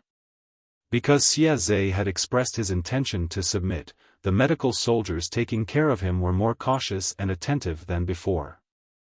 Conquering Han Yu and Xia Zhe didn't mean that Jiang Pengji had nothing to do.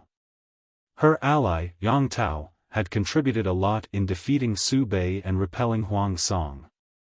Yang Tao was willing to send troops to help her fight this battle. He didn't want to be a Lei Feng. He only wanted half of Zhangzhou and his father's murderer, Zhao Shao. Jiang Pengji had conquered Shancheng. Naturally, she wanted to clear Zhao Shao's name and mail him to Yang Tao. But, where's Zhao Shao? Haven't found him yet? No news yet. It had been 3 days since Jiang Pengji conquered Shancheng.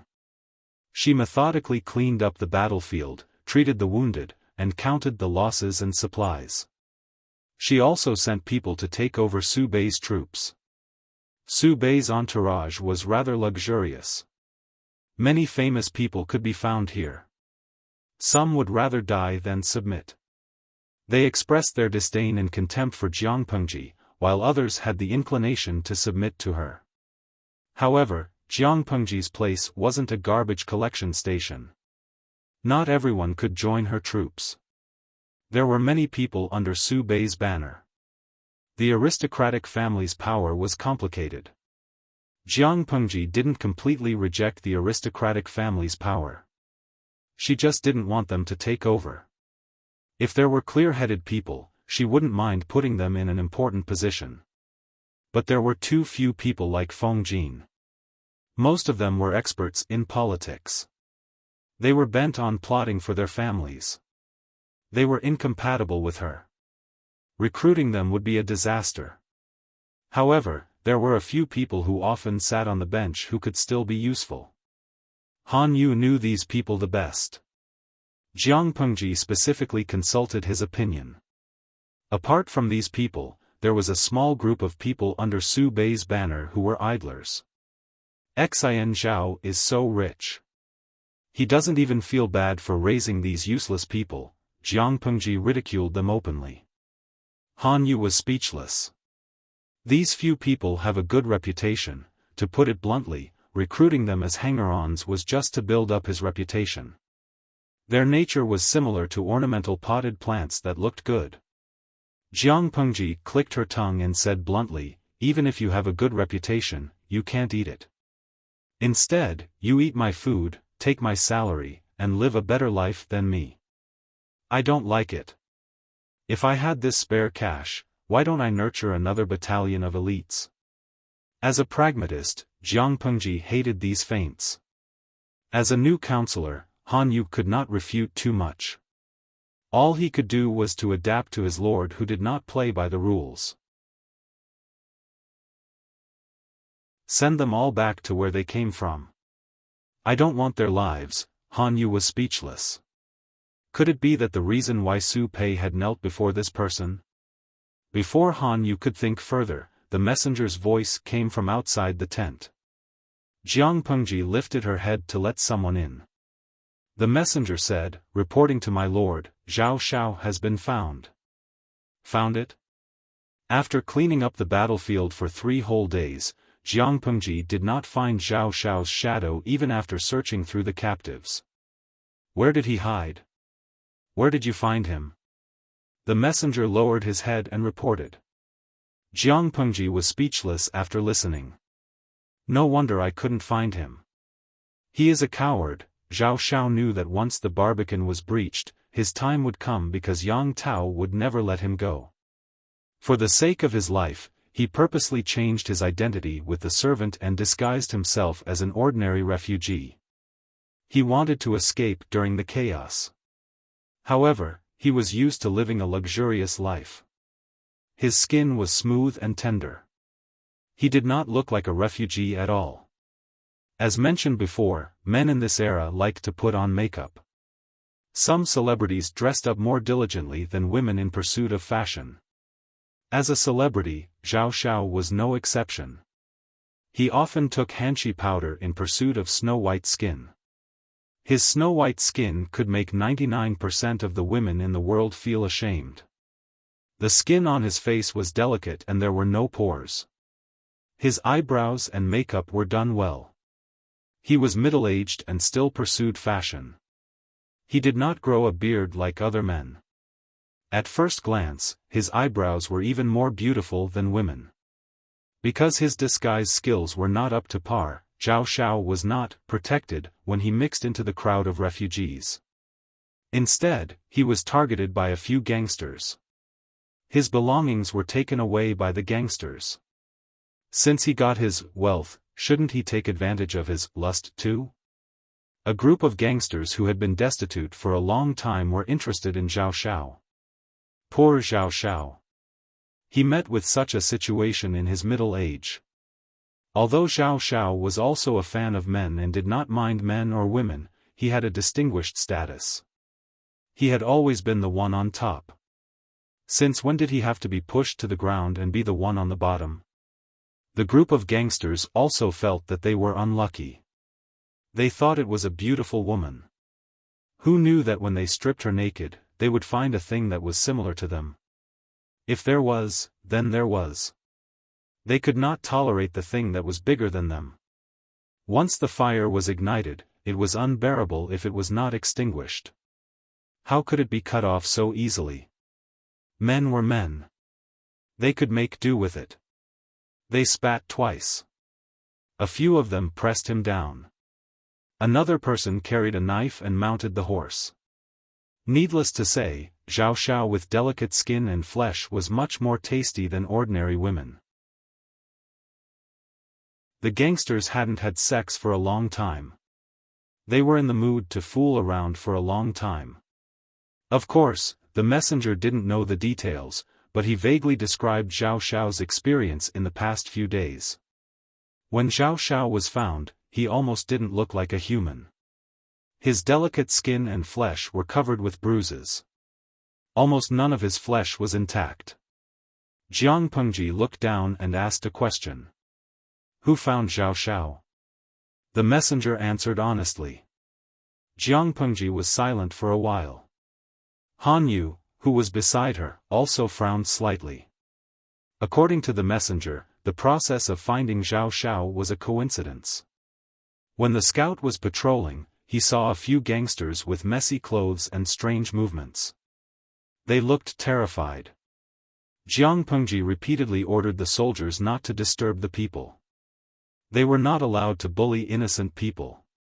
Those who disobeyed the order would be executed. If the people were in trouble, they could even ask them for help. The scout became suspicious. He immediately caught the sneaky gangsters and followed them to find Zhao Xiao. That was not a big deal. The key was that Jiang Pengji found something wrong with the place where Zhao Xiao was found.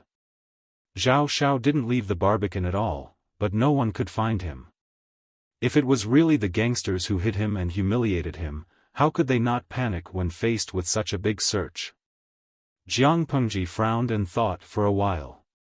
She found an excuse and asked Han Yu to leave. Someone, you go An. Forget it. I'll go by myself. Jiang Pengji went to find Yang Si under the cover of the night. Zhao Xiao could hide for 3 days. She didn't believe that there was nothing fishy. After some speculation, she set the target of suspicion on Yang Si. When Jiang Pengji came to Yang Si's tent, she heard him laughing at someone with his head down on the table. Captain Jiang, you have no idea. That scene. I laughed so hard that I cried. Jiang Pengji was speechless.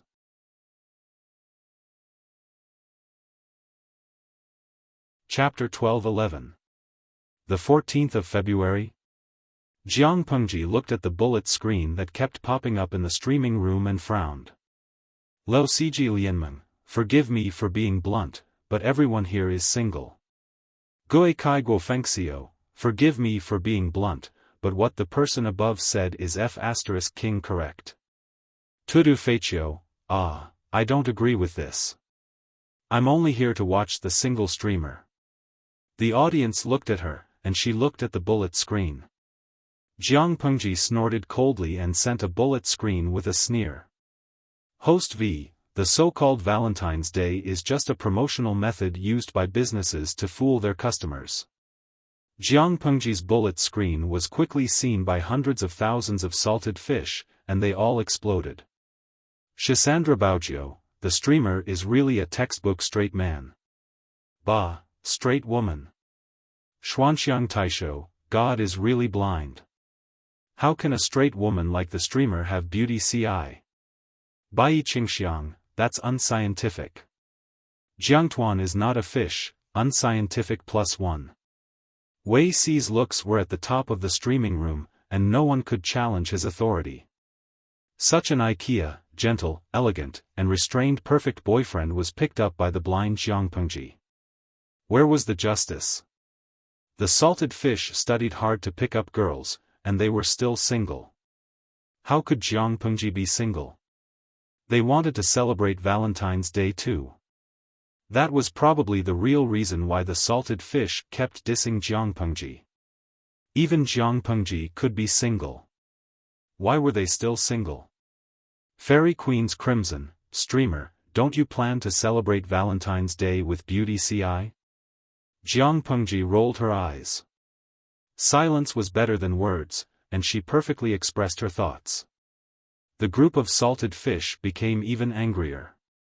Every time they saw the streamer not knowing how lucky she was, they wanted to replace her and celebrate every day as Valentine's Day. Host V, a group of immature brats. If you have the time to talk about love and give money to businessmen, why don't you just get straight to the point? The salted fish all despised Jiang Pengji and sent her a sticker with its tongue sticking out. Luoyu Tahuaxing, you make it sound like the streamer is very decisive. Did someone forget how many years a certain frog has been cooked? Jiang Pengji streamed every day, so the audience knew her dark history best. A certain frog with copper skin and iron bones had been cooked for many years without eating it. What right did Jiang Pengji have to mock them, a group of single dogs? They were only of the same weight, so no one should laugh at the other. No matter how strong Jiang Pengji's combat power was, she alone could not withstand the barrage of hundreds of thousands of salted fish. She could only selectively ignore them. After a while, a bullet screen entered her line of sight. Bewitching rain, host, you should be more careful. There's still a 7-year itch between husband and wife. Speaking of which, Ci Marin hasn't appeared for a long time. What kind of insane task did you give him? She was indeed an iron-willed woman who only had work in her eyes. If it were baby, he would have used his position to tie Beauty Ci to his side every day. Even if he didn't do anything, he would still be very pleasing to the eye. His words woke the people up from their dreams, and many of the audience members also reacted. What has Wei Ci been busy with recently? I haven't seen him for a long time. Jiang Pengji did not like to control another person's entire life. She had a relationship with Wei Ci, but it did not mean that she had to occupy all of his private time.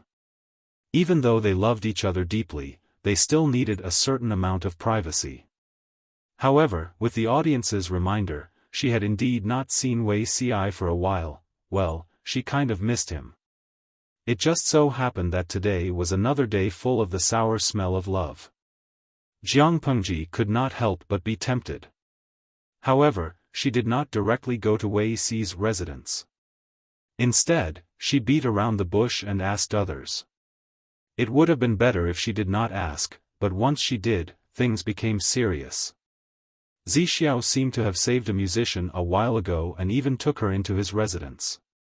It is said that this woman's appearance is even more magnificent than Zixiao's. Jiang Pengji asked a few people in a row. Yang Saifengzhen and the others all said the same thing. They even said that Wei Ci had not left the residence for several days. Yaoling, Ba, you who said the 7-year itch, come out. Jinx, did you really King hit the nail on the head? Little Lucky, don't be anxious. What's wrong with taking in a beautiful musician? It doesn't mean that the host can let sheep roam above her head. A group of salted fish that seemed to be persuading but were actually fanning the flames kept setting the pace in the streaming room. Jiang Pengji looked calm. One could not see any anger on her face. Aren't you afraid that he has a mistress in his house? Qiguan Rang asked. Jiang Pengji smiled and said, which family would make such a ruckus that all of you know about it? Forget it, I'll personally go and see what he's up to. She went to Wei Ci's residence incognito. Before she entered the house, the sound of a zither drifted out from the courtyard wall. She entered the Wei residence directly from the back door and walked straight to the waterside pavilion where the sound of the zither was coming from. Before she got close to the waterside pavilion, her originally relaxed mood suddenly became tense. An inexplicable sense of crisis rushed from the soles of her feet to her brain. The salted fish audience had the advantage of having a camera. They saw the situation in the waterside pavilion one step ahead of Jiang Pengji. They saw Wei Ci sitting upright in the pavilion in plain clothes. An incense burner was burning on the table. Another cold-looking man in white was sitting beside the zither table. The man's eyes were covered with a plain white cloth that was 3 fingers wide. His exposed face was exquisite and perfect. His skin was whiter than snow, but it did not lose his heroic spirit. The man seemed to have discovered something. He turned his head to face the direction of the camera in the streaming room. His straight eyebrows were slightly furrowed. His action revealed half of his face. The audience seemed to have been poked in the G-spot. They were instantly excited.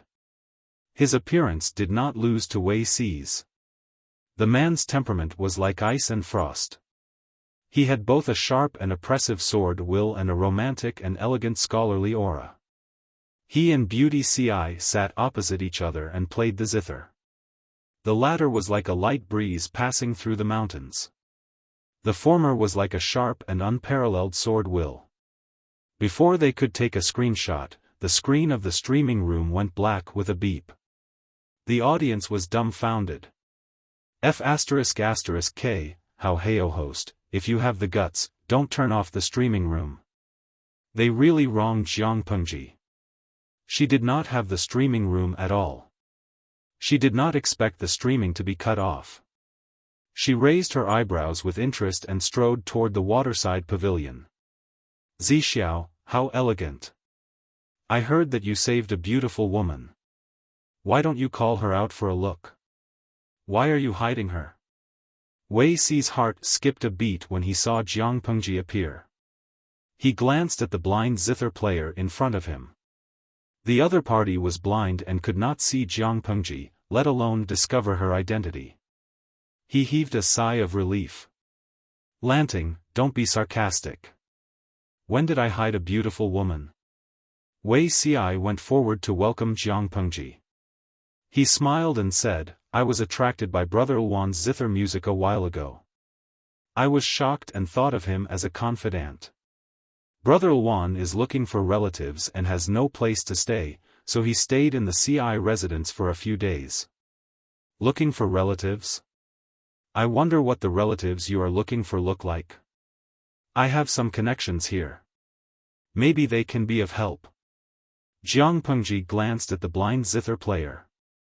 He still looked as if he was pampering her as if she was an ordinary visitor. However, even if Jiang Pengji was a visitor, the blind zither player was only a temporary guest in Wei Xi's residence. His behavior was rude. Wei Ci frowned and said, Brother Luan has been blind for a long time. He doesn't know what his relatives look like.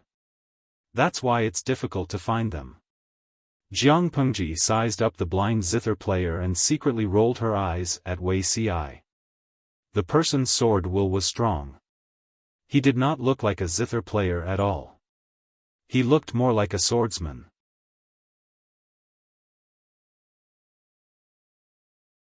Chapter 12:12.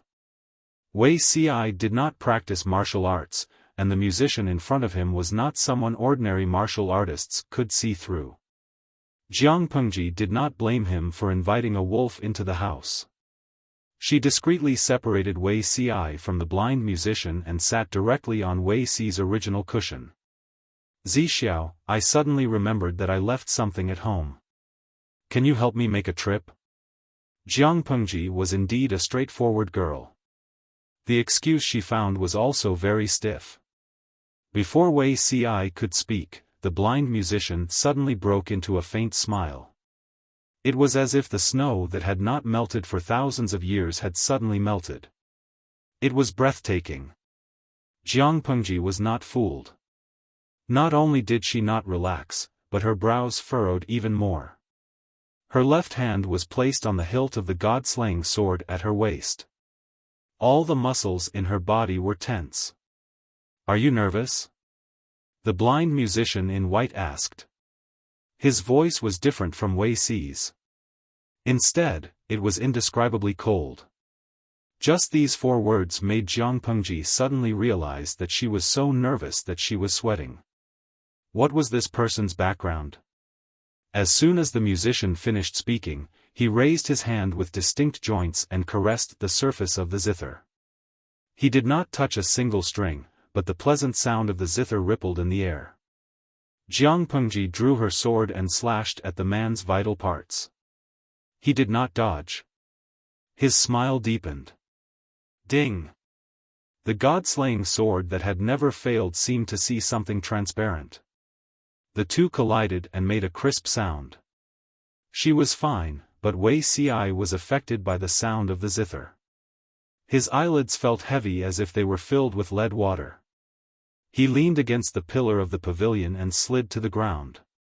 Seeing this, Jiang Pengji's eyes were full of danger. There was a hint of bloodthirst in them. Do you want to die? Jiang Pengji said these 3 words and the god-slaying sword fell again. It also met with an invisible layer of light, but that layer of light did not last long. It could not bear the weight and made a cracking sound. The blade attacked the blind musician's neck. He did not move. His body was as agile and soft as water. He easily dodged the knife. I haven't seen you for so many years, but your temperament has not changed at all, the musician said. How can I be at ease when you advance so aggressively?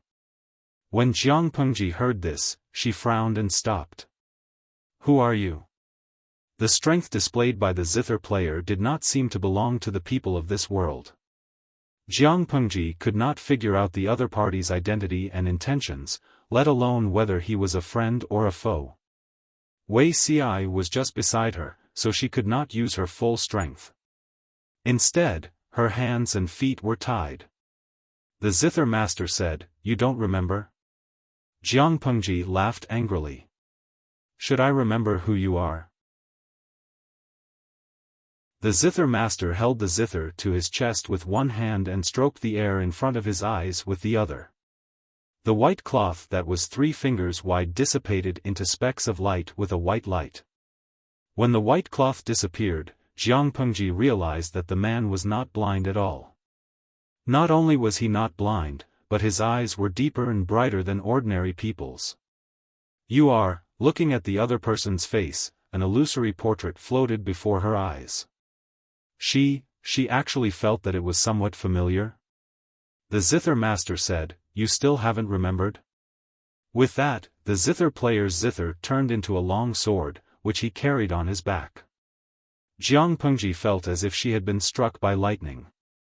The material of this sword was obviously of the same origin as the Zhanshan blade. "You're the one who gave me the god-slaying saber." The zither master could not help but laugh. "Is that all you remember?" Jiang Pengji stood by the zither table, her right hand holding the hilt of the Zhanshan blade in a death grip. Her eyes stared unblinkingly at the zither master in white. No, it should be the swordsman in white. "Pengji, you've done well." The corners of his lips curled up slightly as he said with a smile, "Sky's brain is extremely cunning and powerful. Although I killed its main body back then, a part of it escaped successfully. For a whole 2,000 years, it has harmed hundreds of low-level planes. This disaster has become a reality. 2 lifetimes. Done well?" Jiang Pengji felt as if she had been struck by lightning. She was completely stunned. What 2 lifetimes? Jiang Pengji was stunned on the spot. There was a treasure chest hidden in the depths of her memory. The man's voice was the only key to opening the treasure chest. For a moment, countless memories came pouring in. Jiang Pengji cried out in pain. She held the sword and knelt on one knee. Her heavy breathing was accompanied by cold sweat. In a daze, Jiang Pengji seemed to see the figure of another person appear out of thin air beside her. It was a woman dressed in white. "Is it really okay to let her recover her memory now?" the woman asked the swordsman in white. The swordsman in white raised his hand to receive the woman's soft hand. He placed his palm on hers. "You and I can't stay in this plane for too long. We have to lock up that disaster to prevent a long night from bringing trouble. Let Pengji recover her memory as soon as possible and remember the cause and effect. That way, you and I can rest easy. After she settles the cause and effect here, there are still a lot of things waiting for her in the Federation." The woman was strangely silent for a while. "She drew her sword and slashed you just now. When she recovers her memory, do you think she will show mercy?" The man said, "The body she's using now is just a mortal body. She can't hurt me." Realizing that the 2 of them had left, Jiang Pengji allowed the majestic memories to engulf her. She fell to the ground and fainted. Although she said she fainted, she didn't actually faint for long. Jiang Pengji opened her eyes expressionlessly and sat on the ground. She casually threw the god of war sword beside her hand. She turned her head to look at Wuxia. She was stunned for a while before she was sure that she didn't see wrongly. She raised her arms and held him in her arms as if she was holding a treasure that she had lost and found. Looking around, the surface of the pond reflected the sparkling light. It was so bright that it made her eyes soar. She remembered many things. In her dream, she became another Jiangpengji and killed her way to the throne from a bandit. It seemed like a successful life, but it had endless regrets. She had staked everything on one throw and she actually won the gamble. Even though she knew that both lives were a trap set up by that man and woman, she couldn't blame them. The legacy of the heavenly brain was still there. As the commander of the 7th Army, she shouldered the responsibility of protecting the Federation. She couldn't shirk it. Not to mention entering the trap to capture the heavenly brain, she wouldn't even hesitate to hand over her life. Jiangpengji raised her hand and rubbed the area between her eyebrows. She regained her strength for a while before she carried Wuxia out of the waterside pavilion. The yin energy there was heavy and humid. Wuxia would feel very uncomfortable staying there. Little did she know that Wuxi's illness of having a cold body had long since recovered. His current condition was much better than in his previous life. Wuxia woke up in a stuffy heat. As soon as he opened his eyes, he saw someone using both hands and feet to encircle him in her arms. The room was burning with charcoal, and 4 or 5 thick blankets were piled on the bed. This familiar situation, Lanting, loosen your grip, if she didn't let go, he would suffocate to death. Oh, it was rare for Jiangpengji to loosen her hands and feet meekly. Why are you here? Wuxia looked at her in confusion. Jiangpengji raised her eyebrows. You don't remember? Wuxia thought for a while and shook his head, perplexed. He really couldn't remember. Jiangpengji opened her mouth and said, You had a fever a few days ago, and you were sick for a few days. Wuxia subconsciously felt that something was wrong, but he couldn't recall his recent memories. It was as if they were covered with a layer of white gauze, and he couldn't see them clearly. Probably, he was really muddled from his illness. Your Majesty, aren't you going back to the palace to sleep? I'm sick now, and my illness will infect your Majesty. Jiangpengji's limbs were spread out like a pancake, and she occupied more than half of the bed. I'm not leaving. Without you by my side, I can't sleep. Even in my dreams, I dream that you've been seduced by some annoying zither player. Wuxia couldn't help but laugh. Fine, I won't leave. But I'm still sick. Bring me another blanket. Jiangpengji pouted and turned over. She looked at Wuxia without blinking. In her previous life, Wuxia was distant, gentle, cautious, and restrained. He was always rational, but his emotions were always fiercely suppressed. Now it was different. There was no melancholy between his brows. Instead, there was a sense of calmness and warmth that made people feel comfortable. This was the real Wuxia. Everything was as perfect as she had imagined it to be. Jiangpengji took the opportunity to roll a little and reached out to Wuxia. No, Pengpeng wants a hug from Zixiao. Your Majesty is not a 3-year-old child. Don't fool around. It's not good if you get sick. Wuxia patiently persuaded her with a smile. Jiangpengji wriggled like a worm and rubbed herself against Wuxi's side. While he was unprepared, she hugged him and rolled one round. Her toes clamped a blanket and covered her body.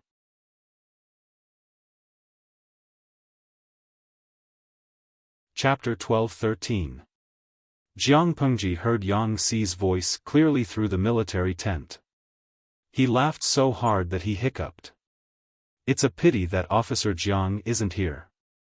If you, Jiang Nongqin said coldly, disgusting. Yang Xi nodded in agreement.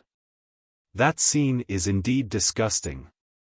If Officer Jiang sees it, it will inevitably stain your eyes. After a while, Jiang Pengji heard Jiang Nongqin ask Yang Si. Although Zhao Xiao offended you, you don't have to use such means to deal with him. Even if Jiang Nongqin had completely let it go and did not care about the experience of her youth, she could not bear to see someone use such despicable means to destroy a person. Although Zhao Xiao's life had been predetermined by Yang Tao and his name was already hanging in front of the King of Hell, Yang Si's move was too vicious. Yang Si frowned and looked as if he had been wronged. He said bitterly, in Officer Zhang's eyes, I am such a sinister villain. Jiang Nongqin sneered and asked, do you think you are very kind? The kind and lovely Yang Jingrong was probably the biggest joke of the year. Yang Si coughed awkwardly and said, I disdain to use such means to deal with Zhao Xiao. If he had done it, then he had done it. If he had not done it, then he had not done it. Yang Si denied that Zhao Xiao had anything to do with him, so Jiang Nongqin naturally believed him. Then why would he? Yang Si said, when I found Zhao Xiao, he had already been taken by those gangsters. I was only helping him to hide his tracks and preserve his dignity as a gentry's pride. Think about it, if everyone barged in and found him lying on the ground, how ugly would the scene be? So what if he, Yang Si, was petty and vengeful? How did Zhao Xiao scold him in front of him at the banquet at Longshui Hongmen in Shanghai County that he was the son of a prostitute and a born bastard? Those words caused great harm to his soul, and he had not recovered until now. Yang Si did not find someone with great fanfare to disrupt Zhao Xiao and a few gangsters. Instead, he helped him hide his tracks and let him enjoy a few more days. This was a model of repaying evil with good. In terms of eloquence, Jiang Nongqin could not beat Yang Si. Even if others knew about it, Yang Si's fault was at most concealed. Who could do anything to him? Jiang Nongqin said, if the Lord asks, I won't help you hide it. Yang Si did not report it, but he could not hide it for a few days. After all, Zhao Xiao alone could not withstand the repeated torment of a few gangsters. If he had been a day or two later, he would have lost his life. Yang Si found an excuse to borrow someone from Jiang Nongqin's side and directly revealed Zhao Xiao's whereabouts. Jiang Nongqin was keenly aware that something was not right. That was why she came to test Yang Si, which led to the conversation earlier. Yang Si confessed to his crimes and spilled everything in one gulp. Yang Si waved his hand and said, if the Lord asks, I will bear the responsibility alone. Who in the entire military camp did not know that Jiang Nongqin and their lord were of one mind? However, Jiang Nongqin was still loyal to him. She did not take the initiative to report him to the Lord. This could be considered as progress in their friendship. However, Jiang Nongqin said, that's great. You're in charge of the Lord. Yang Si answered vaguely. He subconsciously realized that there was something wrong with Jiang Nongqin's words. Master. Yang Si saw that Jiang Nongqin was about to stand up and leave, so he stood up to send her off. He lifted the curtain of the tent and saw his lord standing outside. Suddenly, Yang Si understood what Jiang Nongqin meant by her words just now. Their friendship was over. This hypocritical plastic flower friendship. Jiang Pengji signaled Jiang Nongqin with her eyes to leave. The latter bowed and left without looking back, leaving Yang Si shivering. Master, his voice was not confident and sounded very weak. Jiang Pengji's face was gloomy. Let's talk inside. Yang Si obediently turned sideways to let Jiang Pengji in. His well-behaved manner was very much like a woman from a good family. Bah! He was really good at pretending. Jiang Pengji said angrily, are you going to confess yourself or do you want me to do it? Yang Si did not know how long Jiang Pengji had been listening outside. He reckoned that she had heard everything that should and should not have been heard. He closed his eyes and chose to confess. Jiang Pengji was angry and amused at the same time.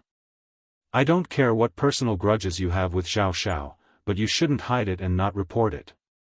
Jiang Pengji attached great importance to the issue of principles, even if Yang Si did not have any malicious intentions towards her.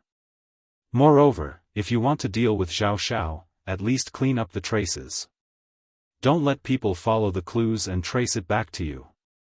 On one hand, you bear a grudge against Xiao Xiao for insulting you, but on the other hand, you're tormenting your own reputation. Why bother? With Yang Si's ability, if he really wanted to do this flawlessly, Jiang Pengji might not be able to find him so quickly. However, this guy was still showing off after making a mistake. He wished that the whole world could know how petty and vengeful he was. No matter how one looked at him, he deserved a beating. Yang Si heard the protection and shielding in Jiang Pengji's words, and his mood immediately lightened up. I was wrong, my lord. You're right. Jiang Pengji could not be angry anymore. Yang Si bore a grudge against Xiao Xiao because the latter had a cheap mouth and insulted him. There was a reason for it. This is the only time. Don't do it again. After hearing this, Yang Si secretly heaved a sigh of relief. He had passed this hurdle. Jiang Pengji said, that Xiao Xiao. Pack him up and send him to Yang Tao. If he makes it in time, he'll be able to make it to Yang Jian's Memorial Day. Yang Si replied, yes. With this matter recorded by Jiang Pengji, Yang Si became even more unscrupulous. Xiao Xiao had been tormented unbearably for the past few days. He was lucky enough to keep his life, but he had become paranoid and anxious. Yang Si asked the military doctor about Xiao Xiao's current condition. The military doctor had a strange and conflicted expression on her face.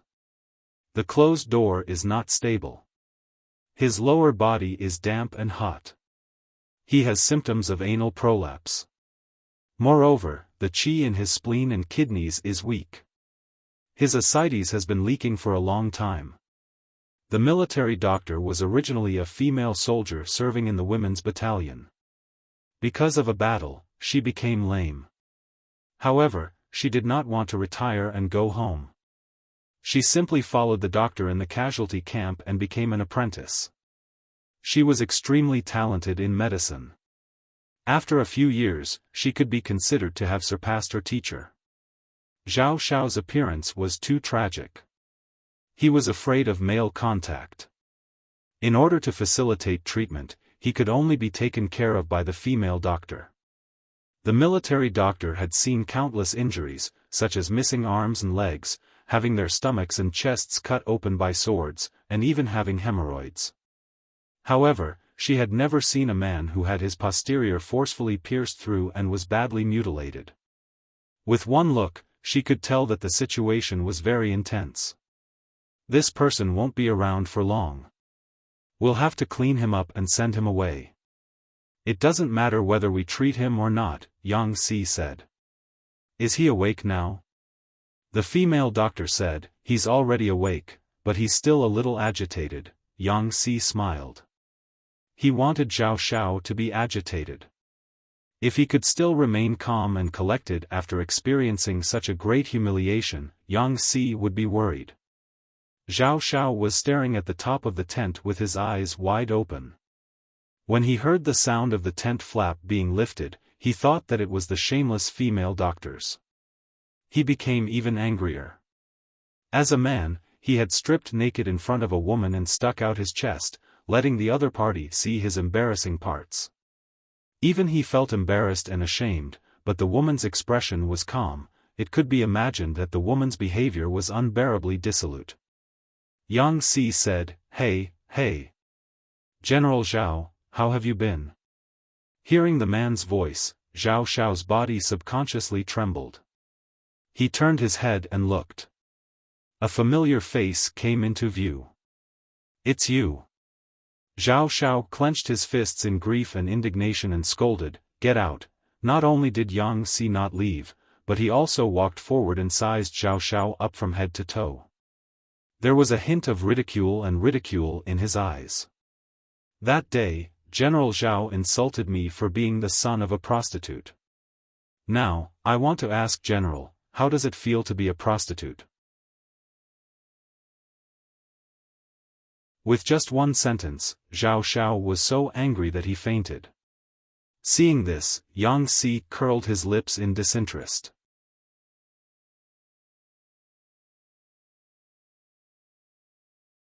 Chapter 12-14.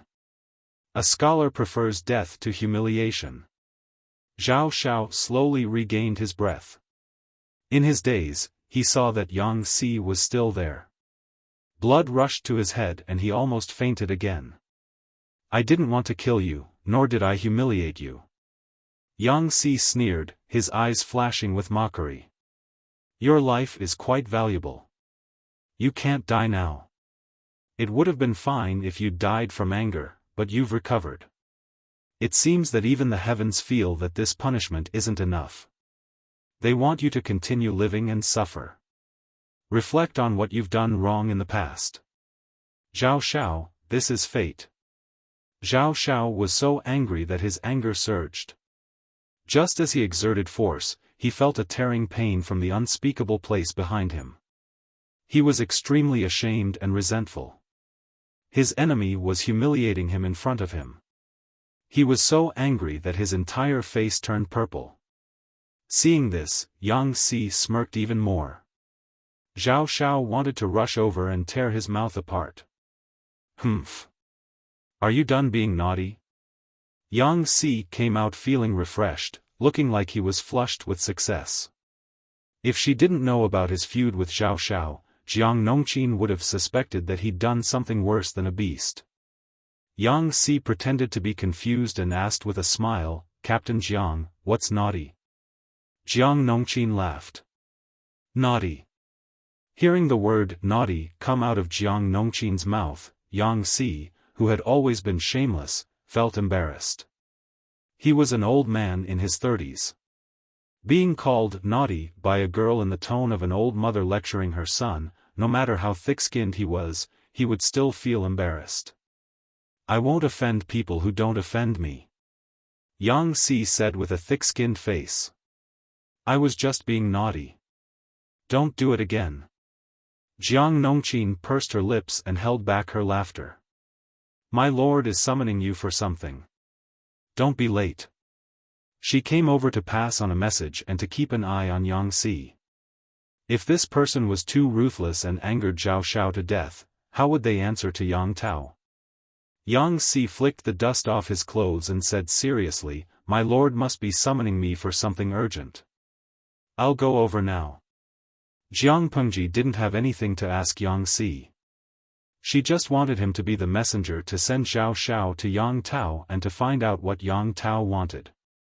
Su Bei has been eliminated. Apart from Haozhou, Chenzhou, and Zhangzhou, we have taken over all the other territories in Dongqing. We don't have many choices left. Jiang Pengji pointed at the geomantic map. The hidden meaning was obvious. After a short rest, Yang Tao and Huang Song had to deal with one of them. Yang Si was a smart man. He understood what Jiang Pengji meant without further explanation. He narrowed his eyes and pondered. He muttered slowly, if the territory of Dongqing is compared to a person, Haozhou and Chenzhou are the organs, and Zhangzhou is the feet. It was possible to survive without legs, but the internal organs were very important. Once they were dug out, even if they had 3 heads and 6 arms, they wouldn't be able to live for long. Even if it's just a small fight, it can still make people's stomachache. Although it's not fatal, it's still irritating. What does the Lord think? In Yang Si's opinion, he was still inclined to use a knife on Huang Song. First, Yang Tao had just formed an alliance with them, helping them restrain Huang Song and Su Bei's alliance.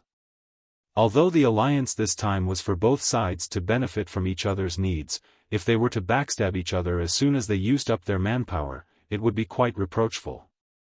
Second, Huang Song's territory was in an awkward position.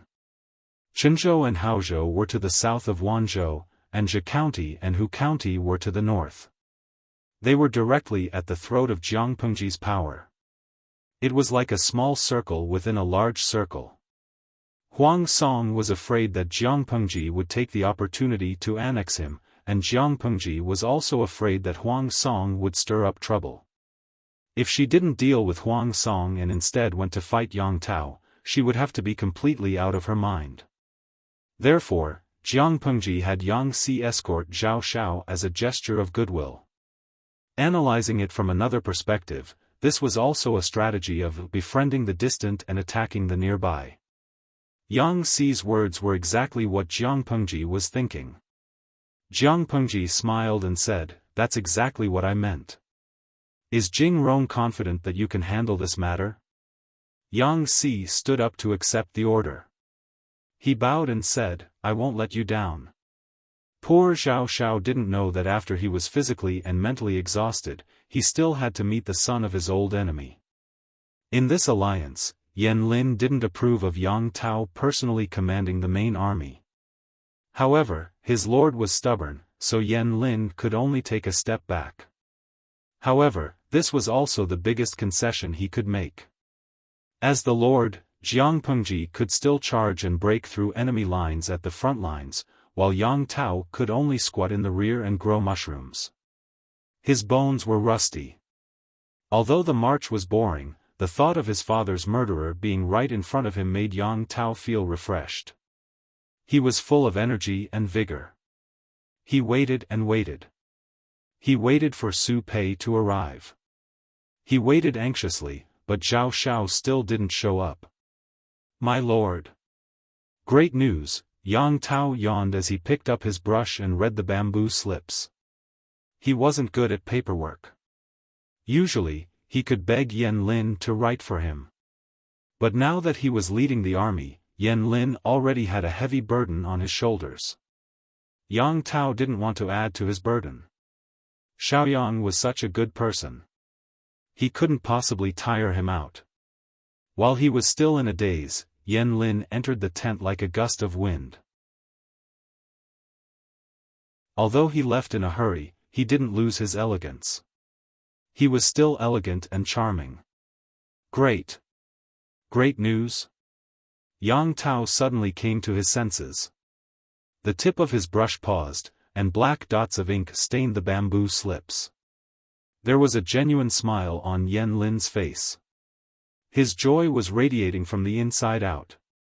Even his pure eyes were brimming with happiness. "Xiaoyang, where did the joy come from?" Yan Lin said, "Zhao Xiao has been found." "Zhao Xiao? Where is that thief now?" Yang Tao's eyes widened in anger. The murderous aura had dispelled his original pure temperament, giving him a dignified air of a brave general. Yan Lin said, "General Lanting's military advisor, Yang Si, has personally escorted Zhao Xiao. He's waiting outside the tent." Yang Tao hurriedly said, "Quick, invite him in." He then walked to the knife rack in the tent and took down a large sword. This was his late father, Yang Jian's favorite sword. It was also a rare keepsake that reminded Yang Tao of his father. He always carried this sword with him, hoping to use it to cut off Zhao Xiao's head. Years ago, a bowl of poisoned wine caused Yang Jian to bleed from every orifice. His body convulsed for a day and a night before he died in extreme pain. Yang Tao still remembered how hopeless he was that day and night. He watched helplessly as his father died in pain. All these years, he had been imagining how he would avenge his father if Zhao Xiao appeared in front of him. His long-cherished wish was about to come true. Yang Tao felt like he was living in a dream. Yang Tao craned his neck. He didn't expect Yang Si to be the only one who entered the tent. "Where's Zhao Xiao?" Yang Tao resisted the urge to look around. More importantly, Yan Lin was still watching him. He didn't dare. A faint smile appeared on Yang Si's face. He said cautiously, "This man doesn't look well. He shouldn't be seen in public. I don't want to dirty Lord Zheng's eyes and nose." Yang Tao let out an "ah." His rising anger stopped for a moment because of Yang Xi's honorific, and then gradually subsided. It was the first time someone called him that. What's wrong with Xiao Xiao? Yan Lin's eyebrows flattened. He sharply noticed that Yang Xi's words about eyes and nose were inappropriate. According to normal language habits, Yang Xi should have said Lord Zheng's eyes and nose. The addition of the word nose made Yan Lin overthink. Yang Xi paused and said awkwardly, Xiao Xiao has a chronic problem of rectal prolapse and incontinence. When he found out that he was going to see Lord Zhengze, he panicked and, You're tuning into the Xiaofan's Wuxia Tales YouTube channel. Don't forget to subscribe and join us on this journey to catch the most captivating stories.